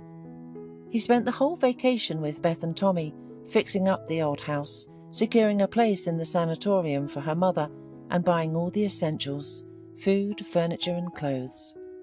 A week before their departure, they got married, without a wedding feast or beautiful outfits. Jeremy promised that they would still have a wedding, just a little later. He also adopted Tommy. He went back to his hometown to tell his parents what he thought of them. His mother sobbed and shouted that she had done everything for his happiness, while his father as always gave in. Jeremy only waved his hand. "Mother, you're a criminal. Do you realise that?" He said goodbye. "Beth and I are family and will be forever. And now you can do nothing." "Jeremy, you're making a mistake." Mrs. Powell didn't back down. "Why do you need someone else's child?" But Jeremy said firmly, "Tommy is mine now. Beth is mine. And by the way, my dear parents, I am seeing you for the last time. I won't come to you again. I don't want to know you." Jeremy left, slamming the door. Of course, he realised that he had said it quickly. Of course, he would learn about his father and mother, but now only through acquaintances. Such betrayal, even from those closest to him, is not forgivable. But maybe it could be forgiven. Maybe it just needs time to pass. Then he found his former friend, Ed. When Ed realized that Jeremy knew everything, he turned white, blushed, fell to his knees, and begged for forgiveness. "I wanted to punch you in the face," Jeremy told him, "but I don't want to get dirty. You'll get what's coming to you anyway." And he left. A year later, when Sarah got better, Beth and Tommy moved to the military town where Jeremy was stationed. In a small chapel, the lovers were married. Now no one can take away their love because they are under protection. "Melanie, my dear, isn't it time for you to eat something and have a cup of tea?" asked the old woman to the young woman who was curling her hair with rollers. Cosmetics were scattered on the nearby table. "I don't have time. I'll feed you later. And I didn't cook anything. If you like, there are some cheese sandwiches over there," replied Melanie. "They're stale. I don't want them. But I do want to eat something," said the old woman.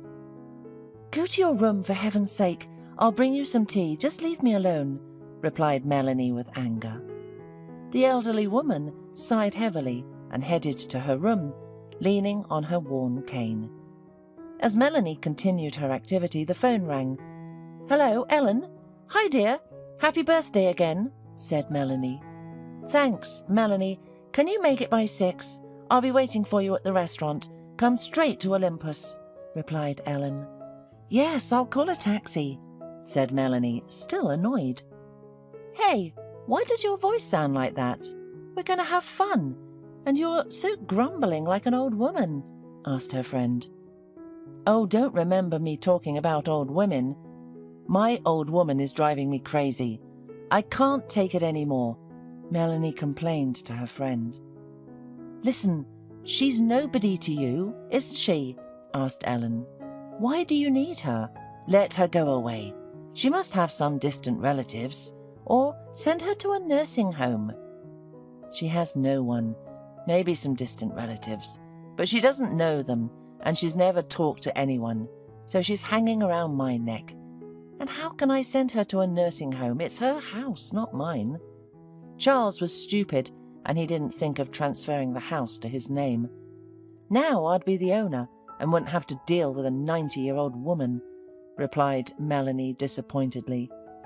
"That's strange," Ellen sighed. "She has no daughter or grandson anymore, but she's still alive. Old hag. Hey, is it true she's from a noble family?"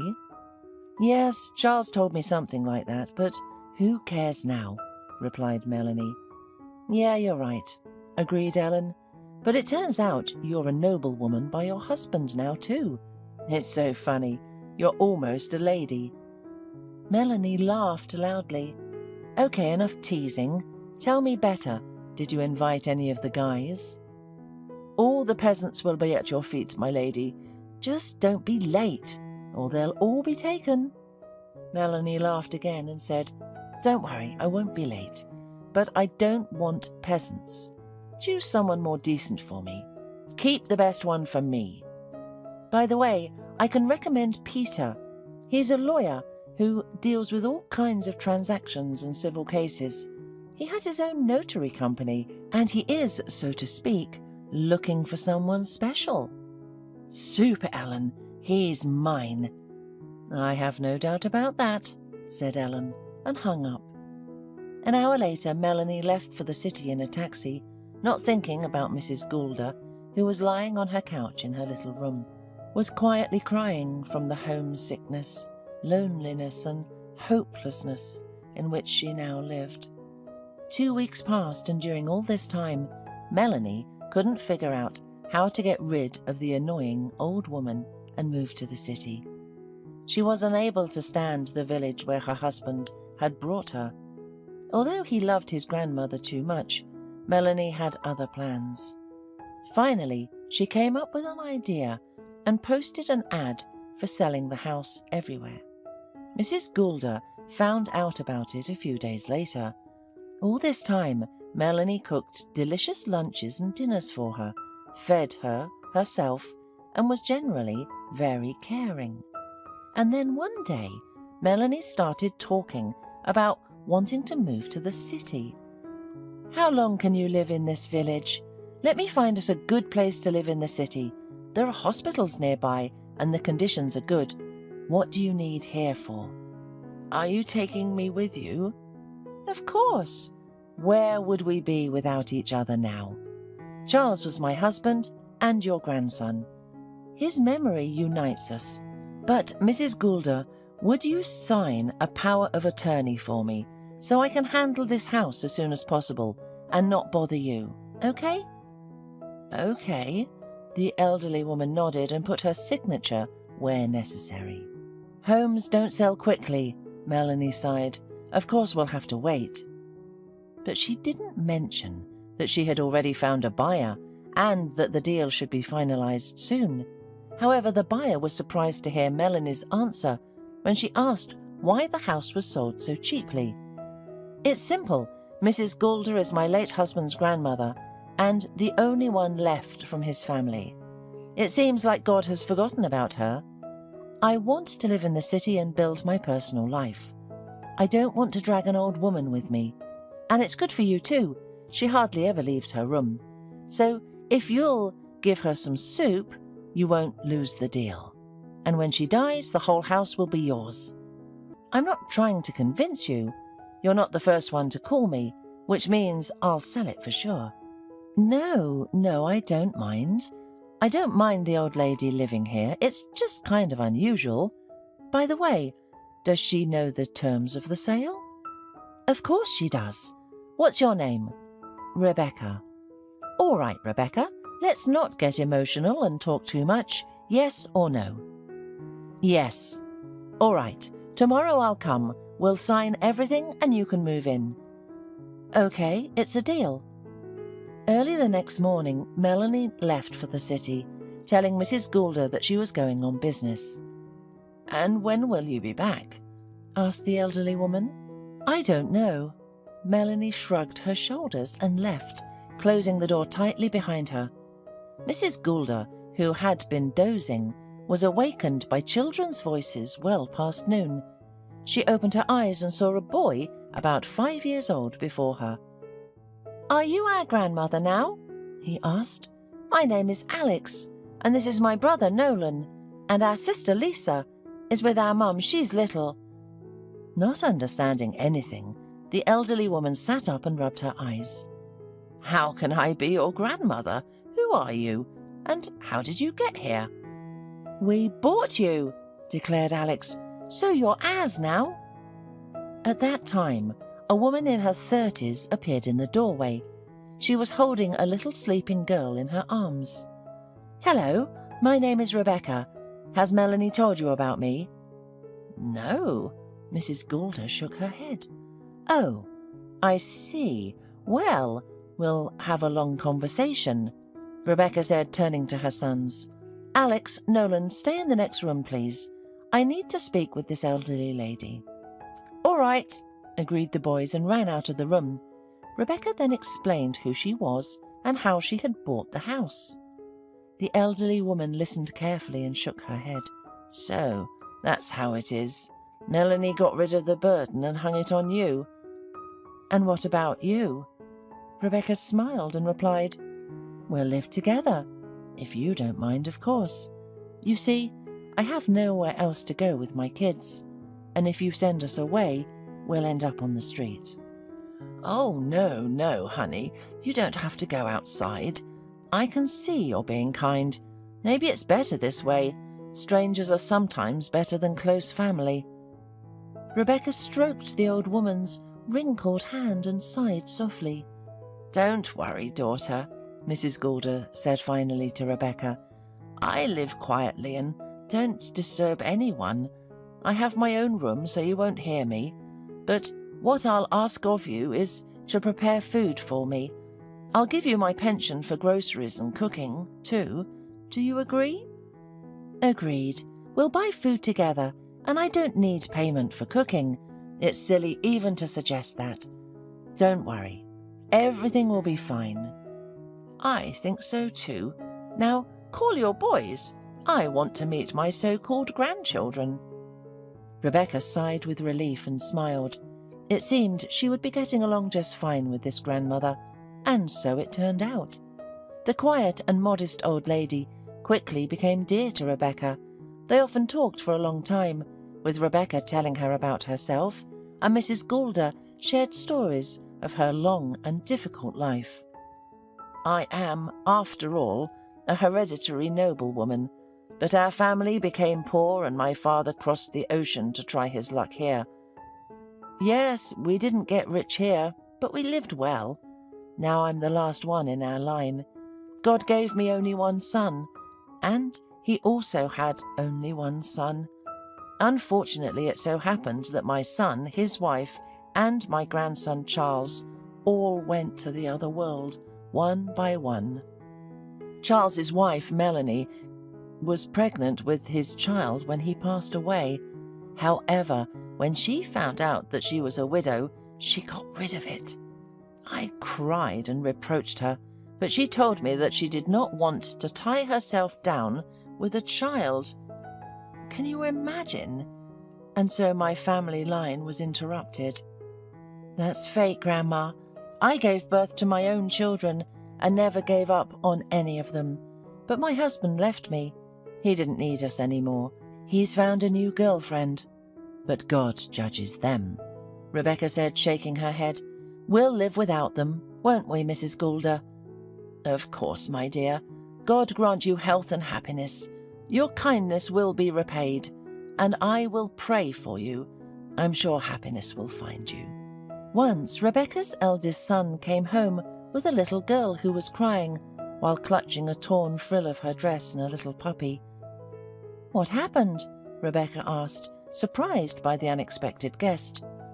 Mum, I was playing outside when I saw her running, followed by dogs.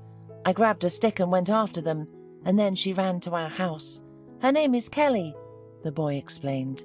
Dear, were you scared? Rebecca asked. Yes, very much, Kelly replied. Where do you live, and where are your parents? Rebecca asked. I live with my dad. His name is Douglas. He's a farmer, and my mum is not here. Dad went out on business.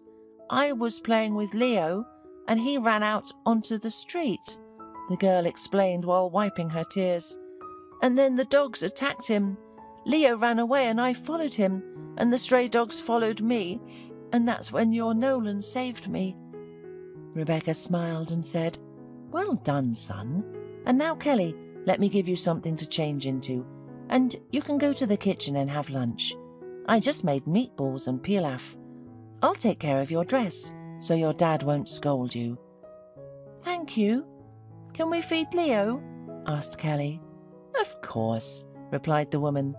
10 minutes later, Rebecca took care of the dress and hurried to the old woman's room. Mrs. Goulder, do you know where Douglas the farmer lives? She asked.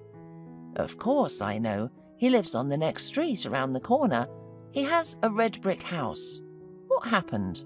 The elderly woman asked. Rebecca explained, and Mrs. Goulder shook her head.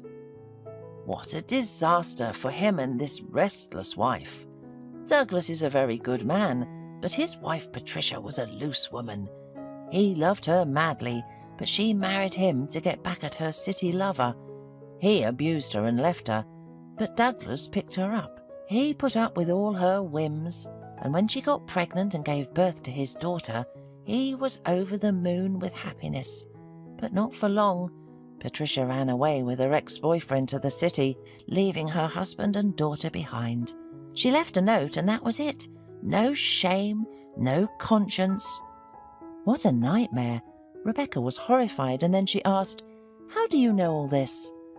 My dear, we live in a village, and everyone knows everything about each other here. And my grandson's wife, Melanie, was the first gossip.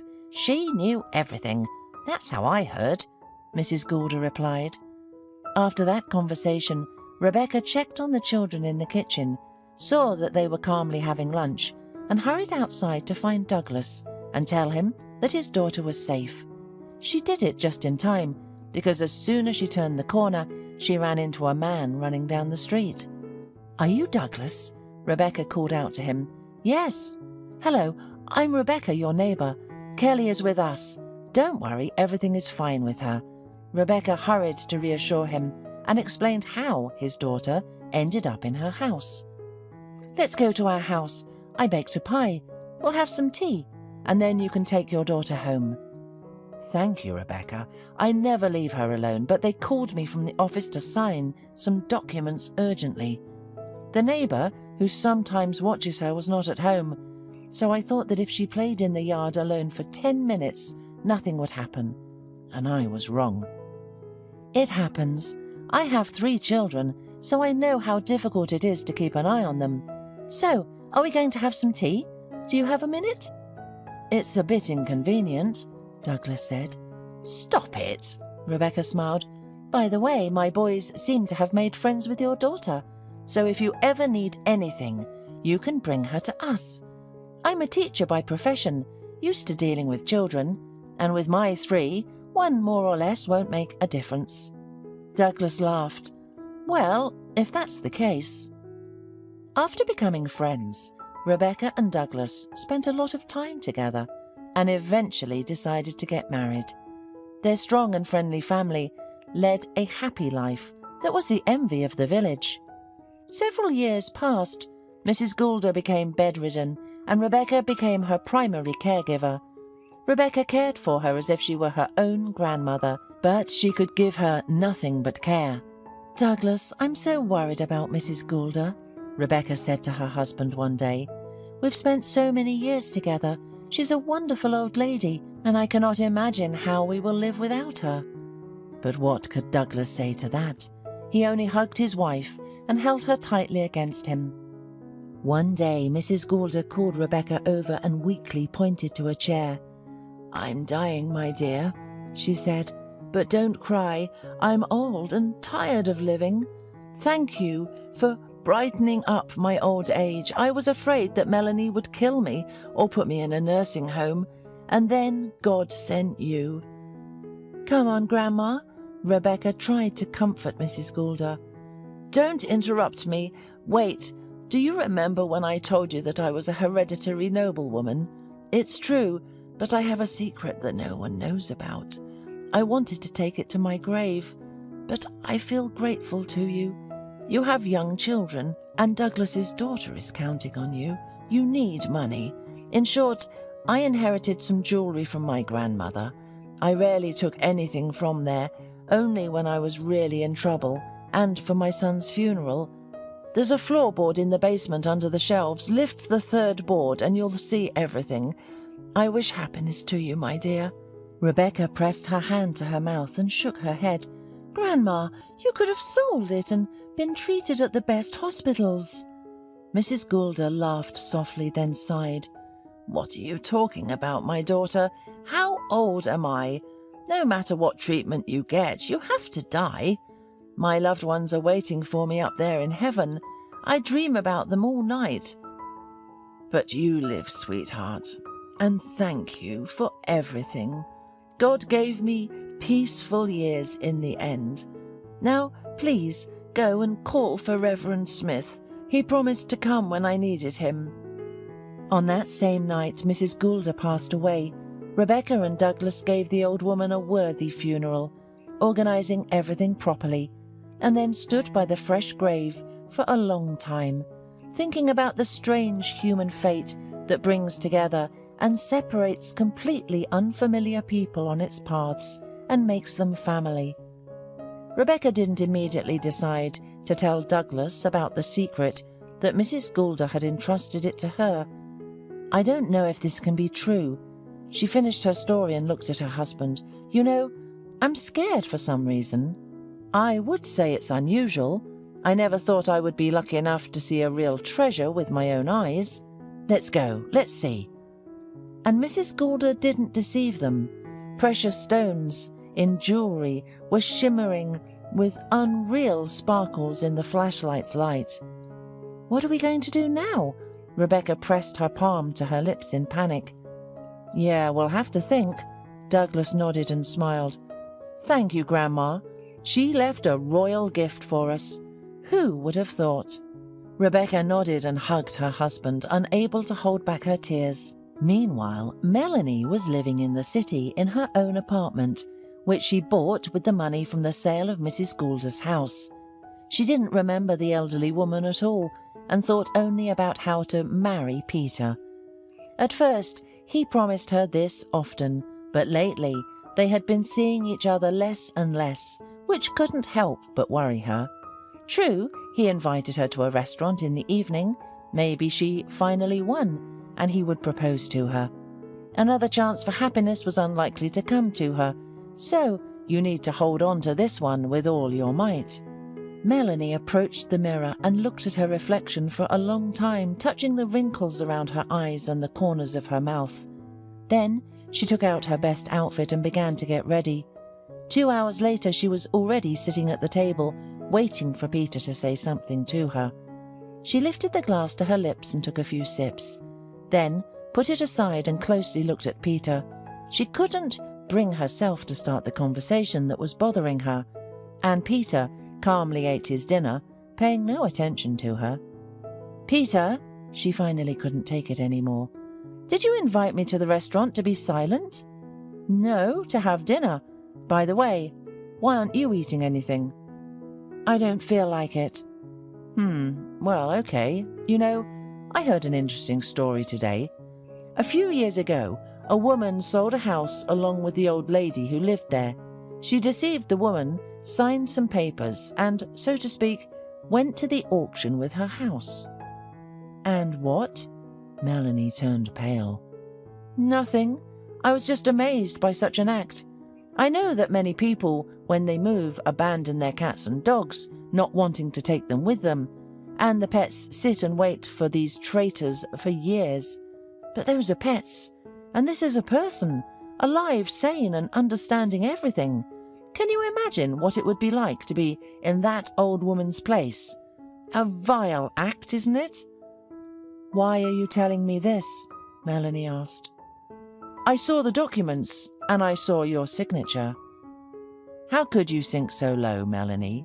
And I was going to propose to you." "Peter, Tears welled up in Melanie's eyes. The poor elderly woman turned out to have a secret.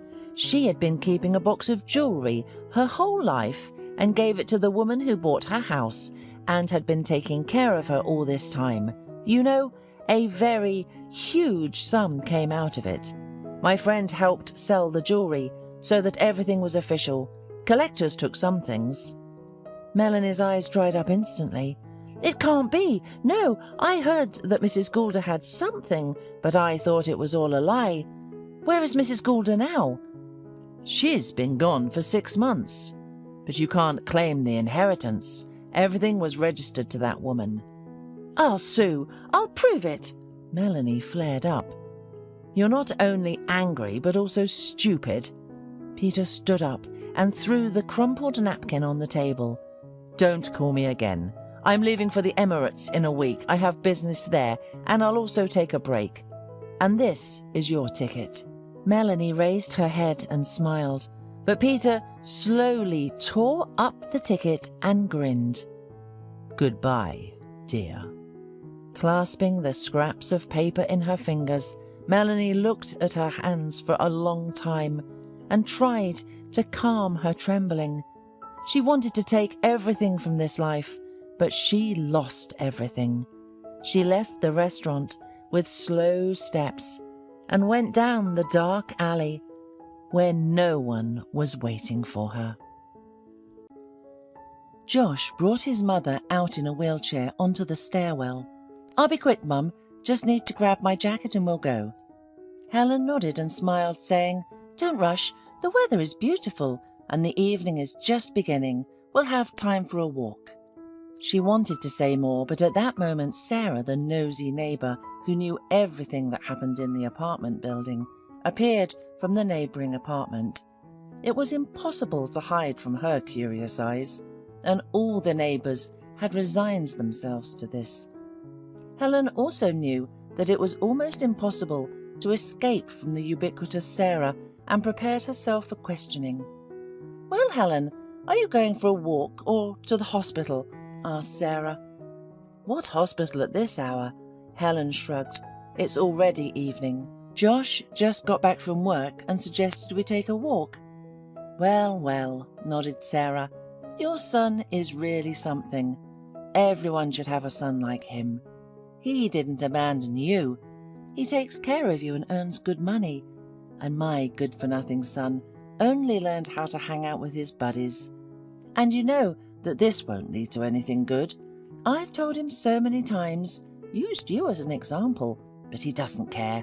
And if something happened to me, he wouldn't lift a finger.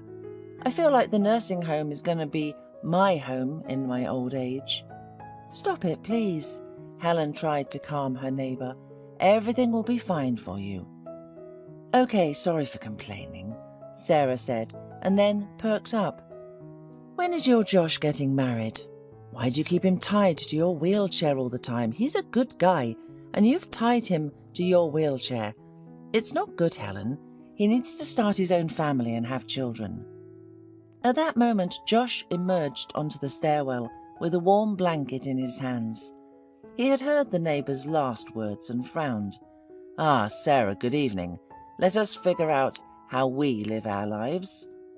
He sat down in front of his mother and carefully wrapped her feet. Then he smiled and said, So, are we going?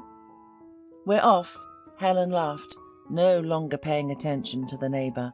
Sarah, snorting contemptuously and muttering something under her breath, disappeared behind her own door. Helen silently gazed at the yellowing maples in the alley for a while, then turned to her son and said, Josh, but our neighbour is right. You have no personal life because of me. You don't go anywhere or meet any girls. It's time for you to get married.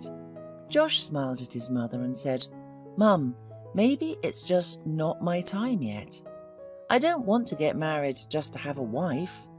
I want to love and be loved, truly, you know, in sorrow and in joy. Helen didn't respond and just sighed softly. Once upon a time she had dreamed of this herself, and after meeting the handsome Harris, she had fallen madly in love with him. He knew how to court her beautifully, was the soul of any company, loved to make people laugh, and did so infectiously that everyone around him started to smile. Why do you need this chatterbox? Helen's mother worried when her daughter told her about the upcoming wedding. He's like an empty box, pretty on the outside, but there's nothing inside. Mum, Helen protested, how can you say that? Harris isn't like that. He's cheerful and kind, and he loves me very much, and we will definitely get married. Yes, please get married. Who's stopping you? Her mother shrugged. But just don't regret it later. Life is long and complicated. Candy and flowers are only temporary things, and often love disappears with them, if it wasn't real, of course. Mum, why do you say that? Because I've lived enough, and I know this life from different sides. And I see people under a microscope. Of course, God forbid that I'm wrong, but still, your Harris is not a reliable guy. Helen only waved at her mother's words, and soon she and Harris became husband and wife. The first years of their life together were the happiest for Helen, but gradually she began to notice that Harris was not as perfect as she had thought. Helen was particularly unhappy with her husband's frequent meetings with his friends on various occasions. When she told him about it, Harris retorted, You're acting like an old woman. Relax, we're young and should make the most of life. Tomorrow is Ben's birthday, and all my friends are going to his summer house. They're expecting us too. Helen pointed to her belly and said, Where should I go? I'm going into labour in 2 weeks. I don't want anything to happen. Harris frowned and said, You're always complaining and thinking of bad things. Okay, I won't go. Do you feel better? No, I don't feel better, Helen replied. I just want to be with you. You know how worried I am. After all, this is our first child together. All right. Harris finally agreed, with great upset on his face. My father told me not to hurry into the wedding and have a good time, but I, just like a fool, didn't listen to him. Now I'm sitting near your skirt. Helen looked at her husband, who looked so unhappy and hurt that she involuntarily smiled. "Well, you're like a child. All right, Harris, go yourself. Congratulate Ben for me too. Only please don't be long. I'll be waiting for you." Harris tried to object, but then he left and disappeared for the whole weekend. He didn't even know that his wife had gone into labour and had been rushed to the hospital. Next to Helen was her mother. She did not say a word about her good-for-nothing son-in-law to her daughter, but Helen already saw everything with her eyes. "Mum, he'll come, you'll see. And everything's going to be okay. He didn't know Josh would be born in such a hurry. It's still 2 weeks away. And don't look at me like that. Harris and I are really doing great." Harris didn't show up until the day he was discharged. Helen immediately noticed the blue shadows under his eyes, and he hid a guilty look. "I'm sorry.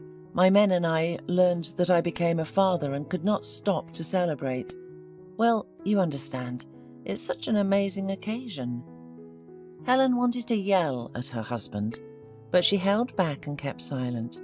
After all, Harris's face shone with such happiness when he took their son in his arms that she immediately forgave him everything. She loved him sincerely and did not yet know how many times she would have to forgive him in the future. Her mother only shook her head and said, "No, you can't change my mind. I see what a bad husband you have, and he'll throw something else at you, as you'll see. But your son will be a good boy. Take care of him. You have a wonderful son." Josh was 17 when Helen's mother's prophecy came true. She herself did not live to the tragedy that happened to her daughter a few years later, and could not learn about what happened, but Helen always remembered that black day. However, it began quite ordinarily. Harris offered Helen to drive with him to his friend's cottage in the village. "We'll spend the weekend there. We'll have a barbecue, go to the sauna. Everything will be fine. Harris, let's stay home. I don't feel very well. I don't want to go anywhere." "There you go again," exclaimed Harris. "Helen, aren't you tired of grumbling all the time? Do I rest that often? Or have I become an alcoholic, as your mother prophesied? No, I have a good position. I earn good money and I support my family quite well. Or do you need something?" Helen shook her head. "So why can't I get together with friends a couple of times a month and relax?" Harris raised his voice. Helen did not want to quarrel with her husband, so she hurried to calm him down. After all, Harris did not drink often. Maybe she was just overreacting and nagging him in vain. "All right, let's go," she said to her husband. "Only please don't drink too much. Tomorrow, Josh returns from the competition, and we need to meet him on the train." "We'll meet him, don't worry," Harris grumbled and promised, "and I won't drink. Well, maybe only a couple of cocktails." But once he was in the company of his friends, he completely forgot about his promise, and late in the evening, he headed for the car. "Are you crazy?" Helen asked, worried. "You've been drinking this afternoon, and you're still drunk. Let's sleep here, and tomorrow morning we'll go straight to the station." "I'm normal. I'm sober now, I can feel it, so let's go home." Harris tried to convince her. His friends supported him and laughed at the woman's fears. Helen was angry, swore, and refused to go. However, when Harris shouted at her in front of everyone, she cried and sat next to him. Nevertheless, her premonitions did not deceive her. While driving from the village where they were staying in the city, Harris drove normally, but he got disoriented in a large stream of cars and missed his exit on the first lap. Attempting to regroup, he cut someone else's car, confused the gas with the brake in fright, and crashed into a pole at tremendous speed. The impact was on the right side, where Helen was sitting. Shocked by what had happened, Harris got out of the car and began to inspect the damage, forgetting about his wife in the cabin. She lost consciousness from the painful shock because her legs were clamped in a vice of mangled iron. Witnesses called an ambulance, but in rush hour, the car had difficulty reaching the site. Time was hopelessly running out. When the rescuers cut the woman out of the car, they tried to get her to the hospital as quickly as possible. The surgeon did almost the impossible. He saved Helen's life, but could not save her legs. She remained an invalid for the rest of her life. Harris cursed himself for what happened and begged his wife to forgive him. He promised to quit drinking forever and swore that he would never leave her. However, 1 year passed and he packed his things and left his wife and son, declaring that he could not live like that anymore. "How could you?" Helen asked him with a disappointed look. "Can't you understand it yourself?" Harris boiled. "I constantly feel guilty in front of you. It's because of me that everything happened. How should I behave? I'm tired, okay? And in general, I'm sorry, but I found someone else. I love her, and I only want to be with her." "I hate you," Josh shouted, attacking his father with his fists. "Go away and never come back. We'll live without you. Understand?" Harris grinned, pushed his son away, and slammed the door behind him, cutting off everything that connected him with his family. Helen's heart always ached when she heard her son crying at night. But during the day, he never once showed her his weakness, and she let him get over his resentment toward his father. Time passed, and Josh became an adult, but he never left his mother. He took care of her, paid for her treatment, and made sure that she did not need anything. After work, he hurried home, forgetting that it was time for him to organize his personal life. This upset Helen, who was sure that it was because of her that he did not have relationships with girls. She tried to talk to her son, but he always answered her with a smile. "What are you saying, Mum? What does this have to do with you? I just haven't met the one I could love yet." And then one day a miracle happened. Once in the pharmacy, Harris did not have enough money to pay for his medicine. The pretty young cashier smiled at him and said, "I'll pay extra for you, don't worry. You'll be able to bring it back." "Thank you. I will definitely pay back the debt," promised Josh, and the next day he came to her with flowers. The girl's name was Faith. She willingly accepted Josh's courtship, gladly got acquainted with Helen, and sometimes came to visit them. Helen saw that they were in love with each other and was just happy for them. She liked Faith very much. It was immediately obvious that she was not spoiled, worked hard, was caring, and was very attentive to other people. "Son, are you and Faith serious?" asked Helen when they walked along the alley near their home park. "She's a good girl, but you never told me about your plans." Josh adjusted the plaid on his mother's lap and smiled. "Tomorrow I'll meet her parents. Faith has no father. He died when she was very young. Her mum lived alone for a long time. Then she met a man. They've been living together ever since." "So Faith was raised by her stepfather?" Helen asked. "It turns out so," said Josh, "but she speaks very well of him. She says he's kind and caring." "Well, that's good," Helen said. "They will like you very much, I know." The next evening, Josh went to Faith's house. When she opened the door, he handed her a bouquet of flowers and another one prepared for her mother.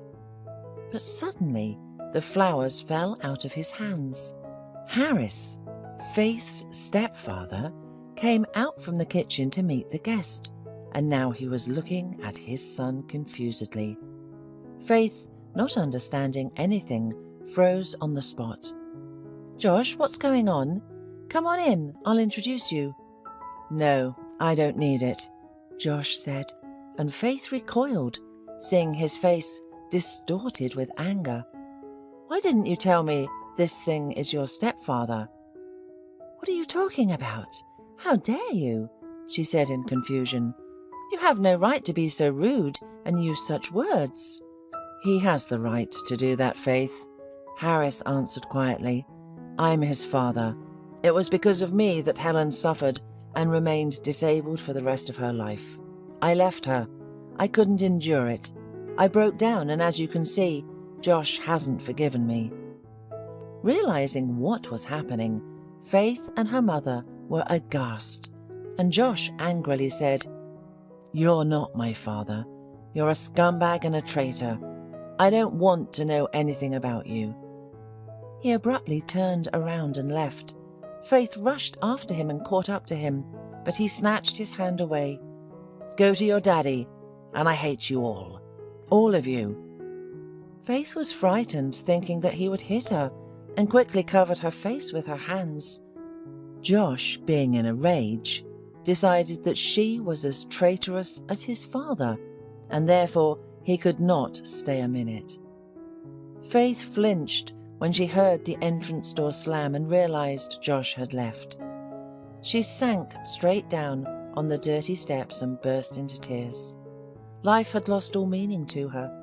At that time, Harris quietly came and sat down next to her, hugged her, and pressed her against his shoulder. "Don't cry, please. Just don't cry. Everything will get better. Everything will definitely get better." "You don't understand," the girl sobbed. "Josh and I will have a child. I didn't have time to tell him about it. I wanted to today, and now here it is.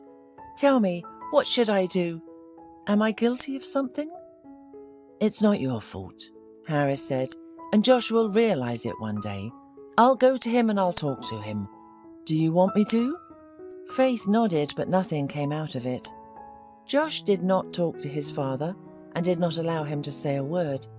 Helen hurried to the angry voice of her son and burned her ex-husband with a cold look.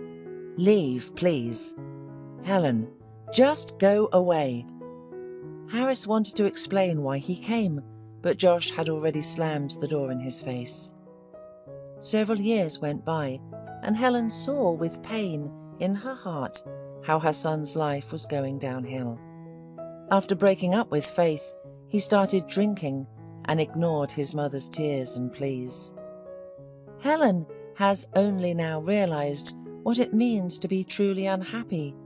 Her beloved son was falling into the abyss before her eyes, and did not hear her words at all. One day when Josh came home drunk again, Helen could not stand it. Her hands trembled as she emptied some medicine onto her palm. "What are you doing?" Josh asked, entering the room with a cloudy look. "I don't want to live, Josh." Helen burst into tears. "I don't want to see you die. Look at what you've become. Why did you bring yourself to this? What do you want to prove to whom? You've ruined your life, and you're getting drunk before my eyes. I don't want to see this anymore and live like this," she said hysterically, and Josh could hardly hold her back. Mum, stop it. I'll pull myself together. Everything will be all right, do you hear? I'll get a job again and find a wife, and you will not regret that I am your son." Josh kept his word.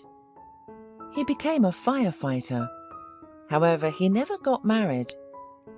He fell in love with Marceline, a dispatcher at the fire station. He really liked her, but she turned out to be not so good when he brought her home. They lived together for only 3 months, and Josh separated from her because she did not want to share the domestic difficulties. She thought only about herself, demanded constant attention, was jealous of Josh and his mother, and neglected housework. "I'll leave," shouted Marceline, "but you'll regret it, and one day crawl back to me. But I will not agree to be with you. Understand? Sit with your mum. You'll never get married. Never." "Okay, Marceline, but I don't care," sighed Josh. "Please go away." Once a private house on the edge of the city caught fire. Josh arrived with other firefighters and saw a little girl's silhouette in the window. She was screaming and waving, calling for help. Josh rushed to her and soon had her in his arms. To his surprise, she broke free and shouted, "Mum, my mum is there. She must be saved. She's not well. She's lying on the floor. Save her. Save my mum." Josh handed the girl to his partner and went back into the house. He quickly searched all the rooms, but did not find the girl's mother. Thick smoke covered his eyes and fire engulfed all the rooms. The roof could collapse at any moment. Josh thought the girl was mistaken and there was no one there, but then he finally saw a female figure lying aside. Gasping and trying not to delay a second, Josh picked her up and moved toward the exit. Behind him, the roof began to collapse, and he made a final leap and fell into the arms of his comrades with the woman. "Josh, you scared us. We thought you would stay there," they said. At this moment, the woman was taken by doctors, and her daughter was crying nearby. "Mummy, Mummy!" Josh approached her to comfort her, but then looked at her mother and was stunned. It was Faith, his Faith. A few hours later, Josh sat in the hospital room next to Faith, holding her hand and listening to a sad story about how she lived all this time. "Your father has been dead for a long time. He outlived your quarrel by only 2 years. My mother left after him. I'm all alone with my daughter." "You got married?" Josh asked. "What makes you think that?" Faith replied. "Because you have a daughter." "She's our daughter. Her name is Hope. When you left me, I was pregnant." Josh fell on his knees in front of Faith's bed, begging for forgiveness for all the stupid things he had done. Soon, Faith was discharged, and she and Hope came to Josh's house. Helen laughed and cried with joy. She realized that happiness had returned with Faith and Hope in their home, and would never leave its walls. Finally, Rhonda's shift was coming to an end, and she kept looking at the clock, feeling a bit nervous. Dan was supposed to pick her up from work any minute now. It had been almost a year since Rhonda started working at this hair salon. It was a place with lower prices than its competitors, and mainly staffed by beginners who needed to gain experience. After that, they could either work in a more expensive salon or start their own business. Rhonda dreamed of having her own hair salon, but given her financial situation, that was just a dream for her. A couple of years ago, all roads were open to her. After finishing school, she enrolled in an economics program. She did well in her studies, but not well enough to qualify for a scholarship. However, her mother encouraged her, saying, "Don't worry about money. Your job is to study, and finances are my concern." And she took care of everything until her untimely death in a car accident. Rhonda's grief over losing her only close family member overshadowed everything. She didn't even want to live anymore. She had no other relatives. Her mother had been raised in an orphanage, and Rhonda knew nothing about her father. She had friends, but as they say, who needs other people's problems? And Rhonda has plenty of problems now. She had no money to pay for her education, and the apartment they lived in was rented. Soon the landlady came, and realizing that Rhonda couldn't pay the necessary amount, she allowed her a week to vacate the premises. Rhonda rented a room from an elderly woman and moved there. The new landlady learned about Rhonda's story and said, "I won't charge you rent for the first 6 months. You can clean the apartment for me. I'm old and it's hard for me, but you'll get on your feet soon, find a job, and start paying rent as usual." Rhonda didn't know how to thank her. After retrieving her documents from the college, she went to the employment service. It was there that she was offered free hairdressing courses, and again Rhonda believed that fate had smiled on her. Gradually, after her mother's death, she began to recover. Time does not stand still, and life must go on. After completing the courses, the employment service gave her the address of a social hair salon they had an agreement with, and Rhonda had been working there for 9 months now. She wasn't exactly happy, but it was better than nothing. The salary, although small, was enough for her housing and food. One day, when Rhonda was getting ready to leave, a young man ran into the hair salon, surprising her. The guys didn't get their hair cut here at all. "Hi, please help me. I urgently need a haircut. It's a matter of life and death," he smiled. "But there are only 5 minutes left until closing," Rhonda murmured, not knowing what to do. "You're my only hope, dear girl, and I'll drive you home wherever you want, even to the ends of the earth." Smiling at him, Rhonda gave in. While she was cutting his hair, the guy told her that there was a family celebration the next day, his father's anniversary, and he needed to be there in full dress. And in the rush, he completely forgot to get a haircut. And when he called his hairdresser, whom he had been going to for many years, it turned out that he was booked for 2 weeks ahead. "And if my mum sees me at my father's anniversary with a beard and such a hairdo," as she put it, "I'll regret being born. Thank God I was passing by and saw you. I knew right away that you wouldn't refuse me. You have a kind face." Rhonda smiled shyly. She couldn't help but notice that he was handsome, cheerful, joking a lot. In short, a very interesting young man. Such people always attract the attention. "And what do you do? What does your job entail?" the girl asked. "I'm a programmer. I sit at the computer and don't get out much. To be honest, I almost forgot about my father's anniversary. Luckily, my mother is always on top of everything. By the way, my name is Dan. And yours?" "Rhonda. But that's it, Dan. Take a look at your new haircut. I hope you and your mother will like it." The young man critically examined the haircut from all sides, and his face suddenly became serious. He turned to the girl, who was tense, and said, "You know what, Rhonda?" The girl looked at him with frightened eyes, trying to understand what he didn't like. But the guy suddenly smiled widely and continued, "You have golden hands. Not just hands. Has anyone ever told you that you're impeccably good at cutting hair?" He turned back to the mirror, and the girl breathed a sigh of relief. "Impeccably." He continued to praise her. "Get ready. I promised to give you a ride, and I'm at your disposal." The girl didn't refuse. When they got into the car, Dan asked, "Maybe I can invite you to dinner. There's a great cafe nearby." "Oh, I think that's not very convenient," Rhonda whispered. "Great, then let's go." Dan smiled and started his car. From that day on, they met almost every day, and Rhonda never stopped thanking fate for him. He was 27 and she was 21. She felt calm around him. But one day, something she never expected happened. They were returning to the car from the shopping centre when Dan was called out. Turning around, the young people saw a man in a solid suit and a well-dressed woman.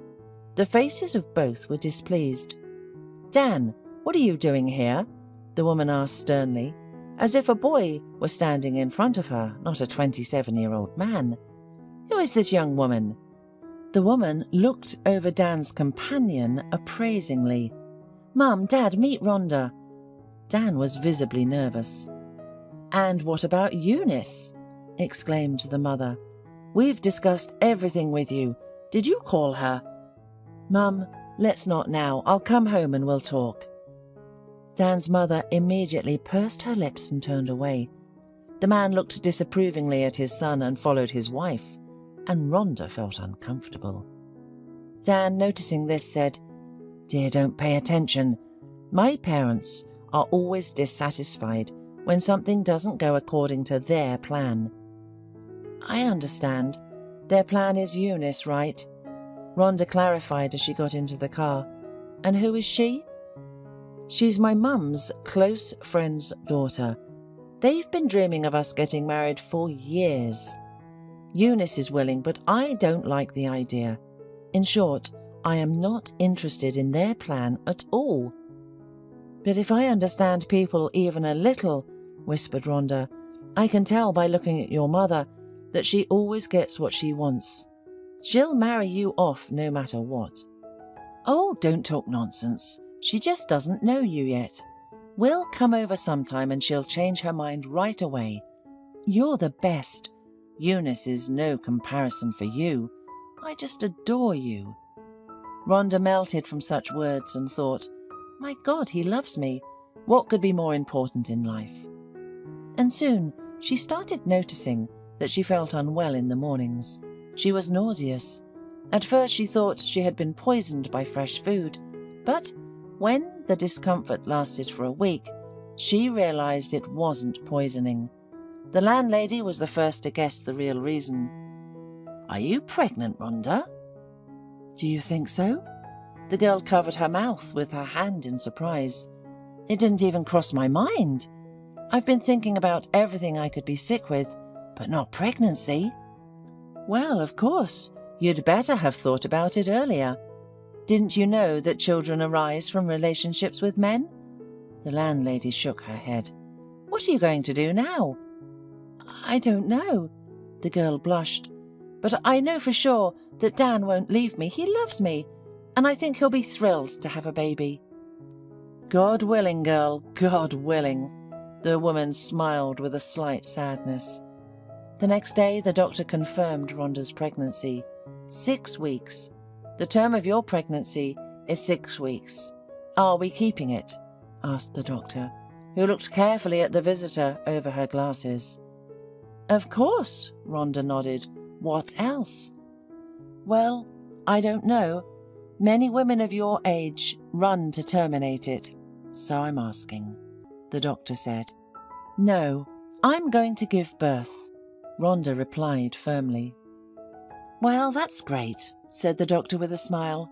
"Life is different, but if a woman has a child, then everything else is not so important. Believe me."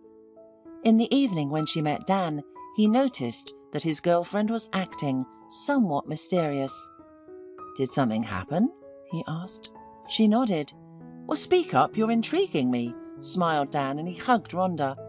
"Dan, this is very important. We will soon become parents." "What?" The guy didn't understand at first what was being talked about. "Well, he's still tiny, only 6 weeks pregnant, but the doctor said that before we know it, he'll be born. Isn't that great?" She looked at him with eyes full of happiness and love, but the guy didn't know what to say. After a moment of silence, he said, "Listen, I just remembered that I have to finish something urgent. I'll take you home, okay?" "But we wanted to go to the cafe," Rhonda said, confused. "I said I have business to finish. And as for the pregnancy, think about it twice. A child is good, but not right now. I'll give you the money for the abortion, and don't expect anything more from me." "What are you saying, Dan?" Rhonda almost cried. "That's what I said.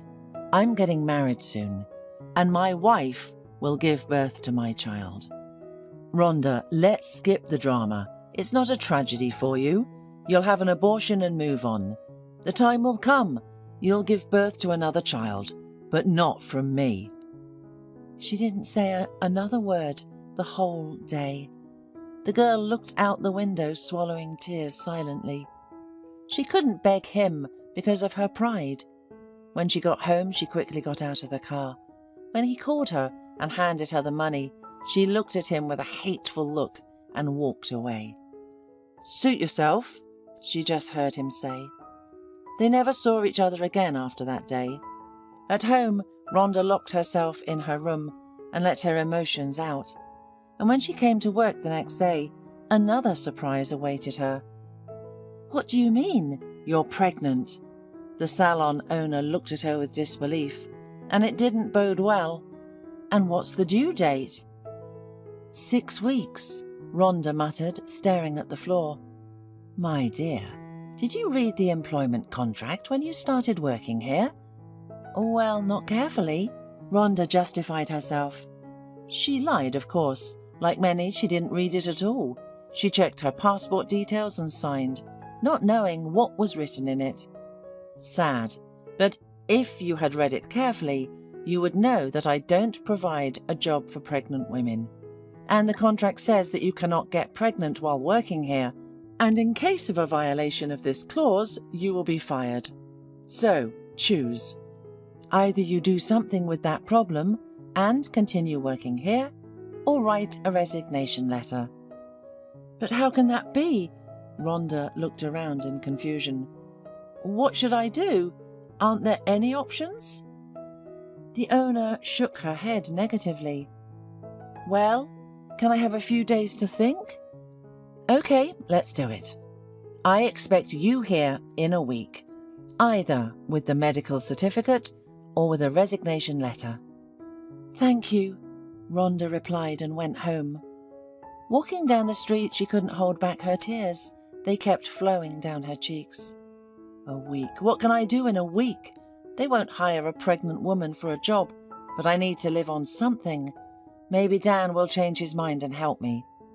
The girl didn't know what to do. Thank God she had a place to live.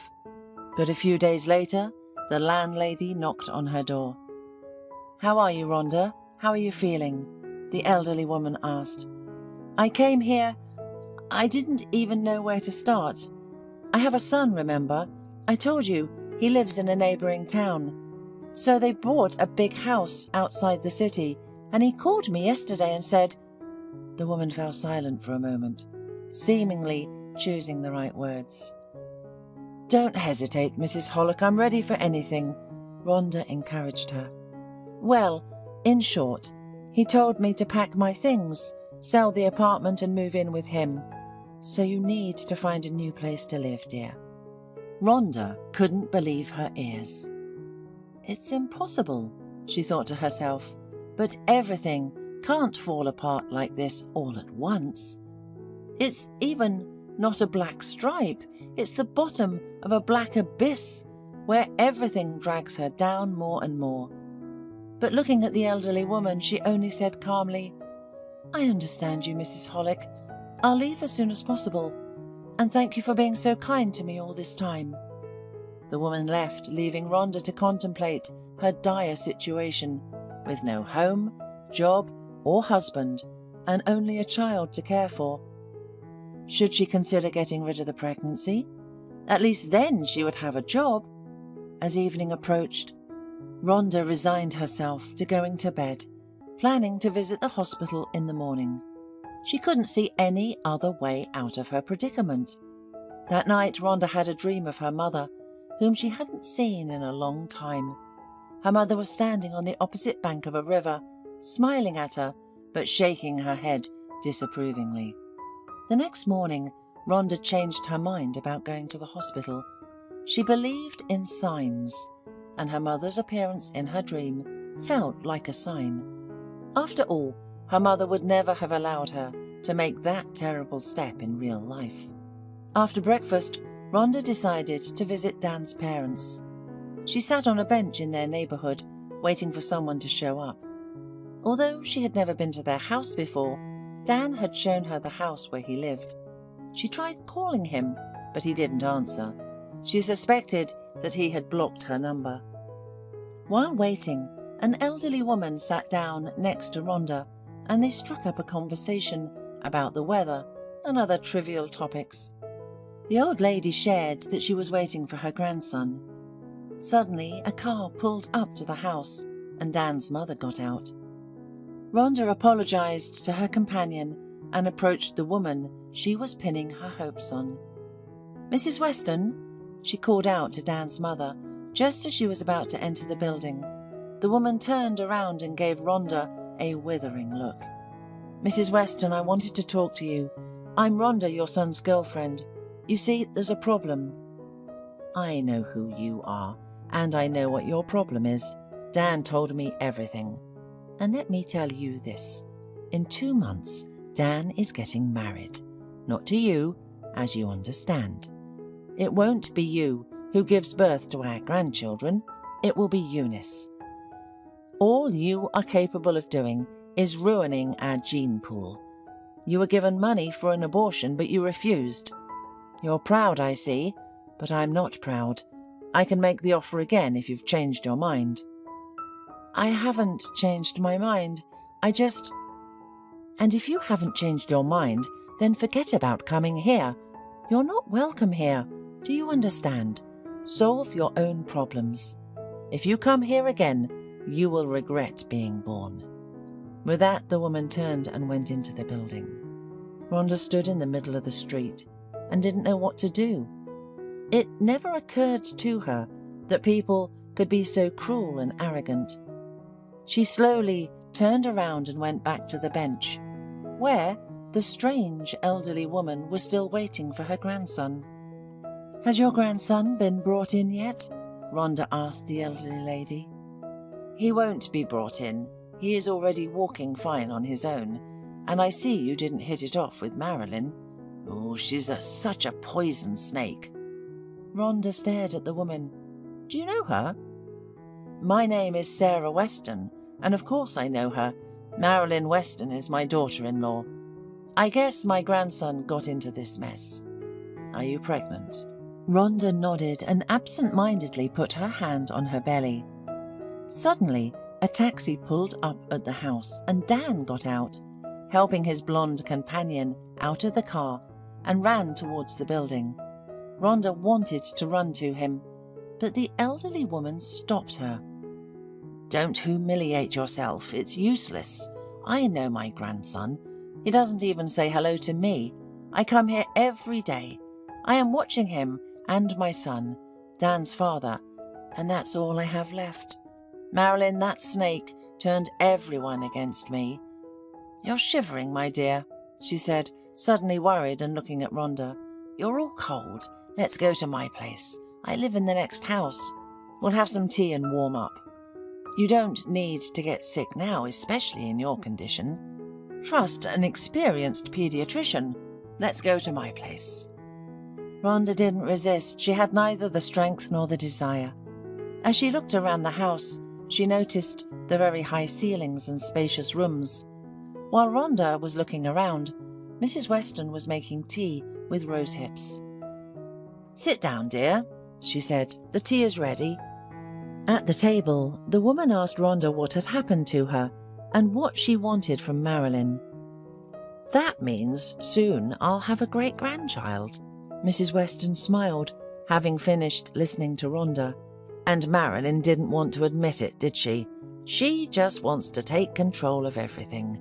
My son was good and kind until he fell in love with her. But now all their conversations revolve around connections and money. She doesn't want to hear about anything else.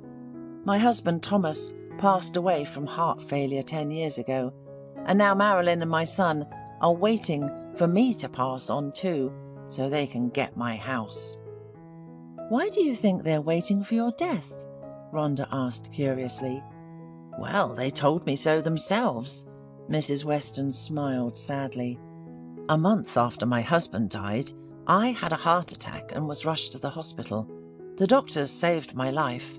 While I was in the hospital, I thought my son would help me get back on my feet, but the next day I was unpleasantly surprised. He was sitting by my bed, talking to Marilyn on the phone. He thought I was asleep, so he didn't choose his words. That's how I knew my son was waiting for me to die, so he could finally have my house. The thing is that my husband and I had already given it to him a long time ago, but in the notary agreement of donation, there was a clause that my husband and I live in it for the rest of our lives. When I heard my son's terrible words, I threw him out of the ward, but of course, from that moment on, I realized that my son was no longer mine. Unfortunately, I don't have much time left. The doctors told me I've had end-stage cancer, but I didn't tell my relatives about it. The doctors gave me 2 or 3 more months, no more. And I'll tell you this, you can live with me during this time. It's a pity, of course, that I won't see my great-grandchild, although fate sometimes smiles on us. Who knows, maybe the doctors are wrong. And she smiled so kindly that Rhonda's heart ached for this kind woman. So Rhonda stayed. She didn't really have a choice, but she knew that things would work out somehow. "Don't worry ahead of time," Mrs. Weston calmed her. "Deal with problems as they arise. but I have a feeling that everything will be fine for you."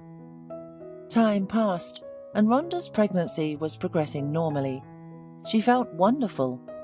Mrs. Weston lived for 5 months more instead of 3. As she said, fate gave her a little more time than the doctors did. And a month before her death, she came back home and said, "Rhonda, I was at the funeral home. I paid for everything and chose a beautiful tombstone for myself. Here's the phone number. When I'm gone, call them and give them the order number. They'll take care of everything. My relatives won't bury me properly anyway, and if they do, they won't spend a lot of money. At most, a wooden cross. But I'll prepare everything by myself, and I'll be lying there like a queen." Rhonda listened, her mouth open. "Mrs. Weston, what are you talking about? Who orders these things while they're still alive? You should have told me. I would have done everything the way you wanted. Why go to such extremes?" "You won't even have time to say anything before they kick you out of here, believe me. And with you being pregnant, such hustle and bustle with the funeral is completely unnecessary."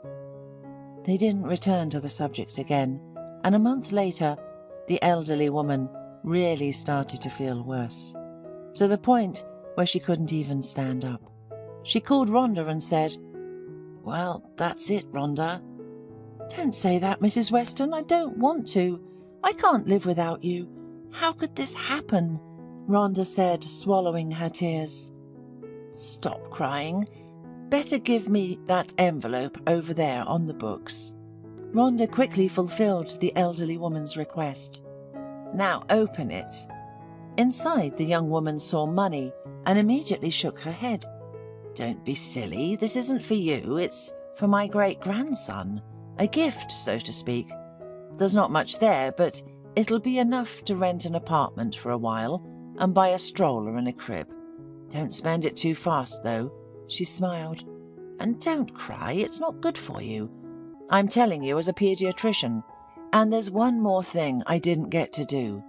Take this sheet with the address. Go there and pick up my new photo for the tombstone. As you know, I have no one else to ask.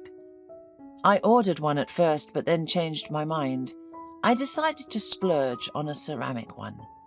So pick it up and change the photo on the tombstone. Oh, and in general, come visit me. It'll make me very happy.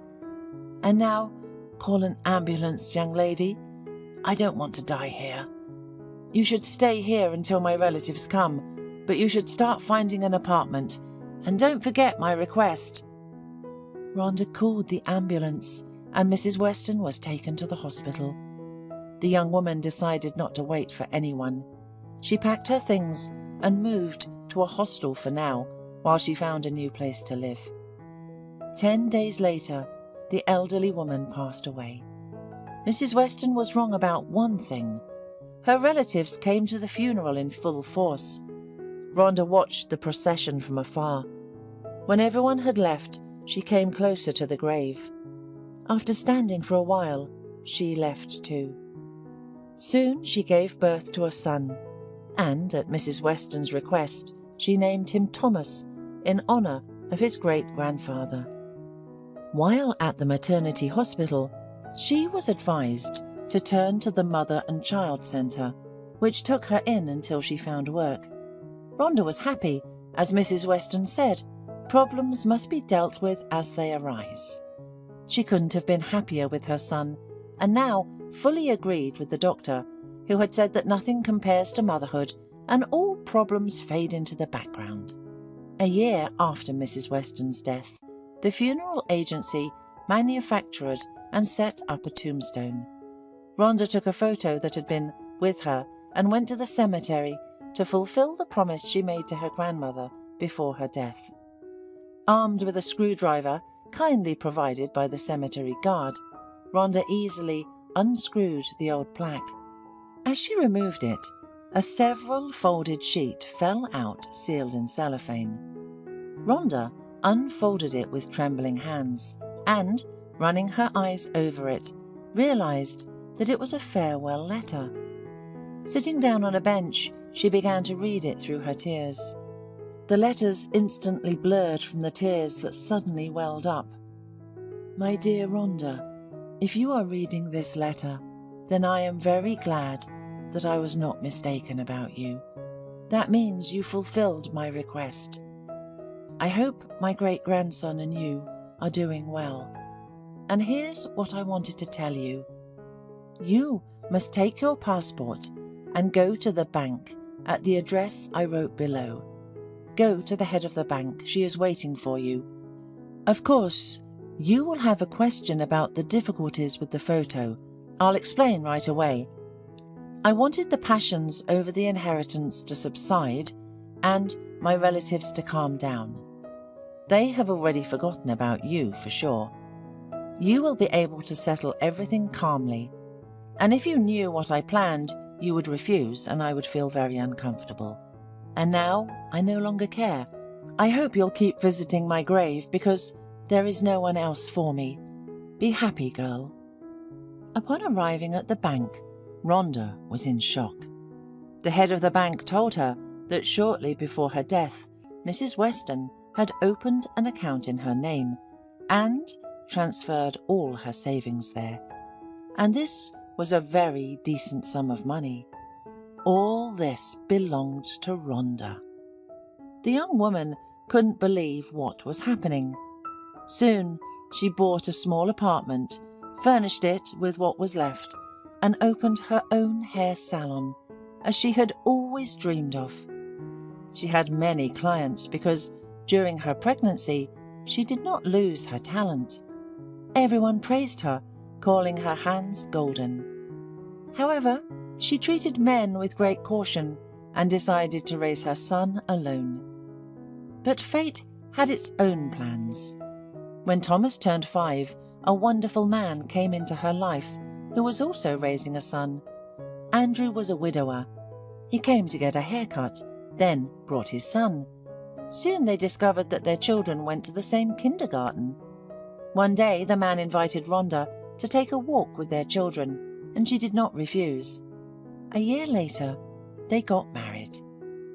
When the children were 7 years old, the family was walking in a shopping centre, and Rhonda was called out by a woman's voice. Turning around, she saw Mrs. Weston. "Hello, Rhonda. You look great. I see everything is going well for you. Which one of them is my grandson?" "You are mistaken, Mrs. Weston," Rhonda said in a cold tone. "Your grandson is not here.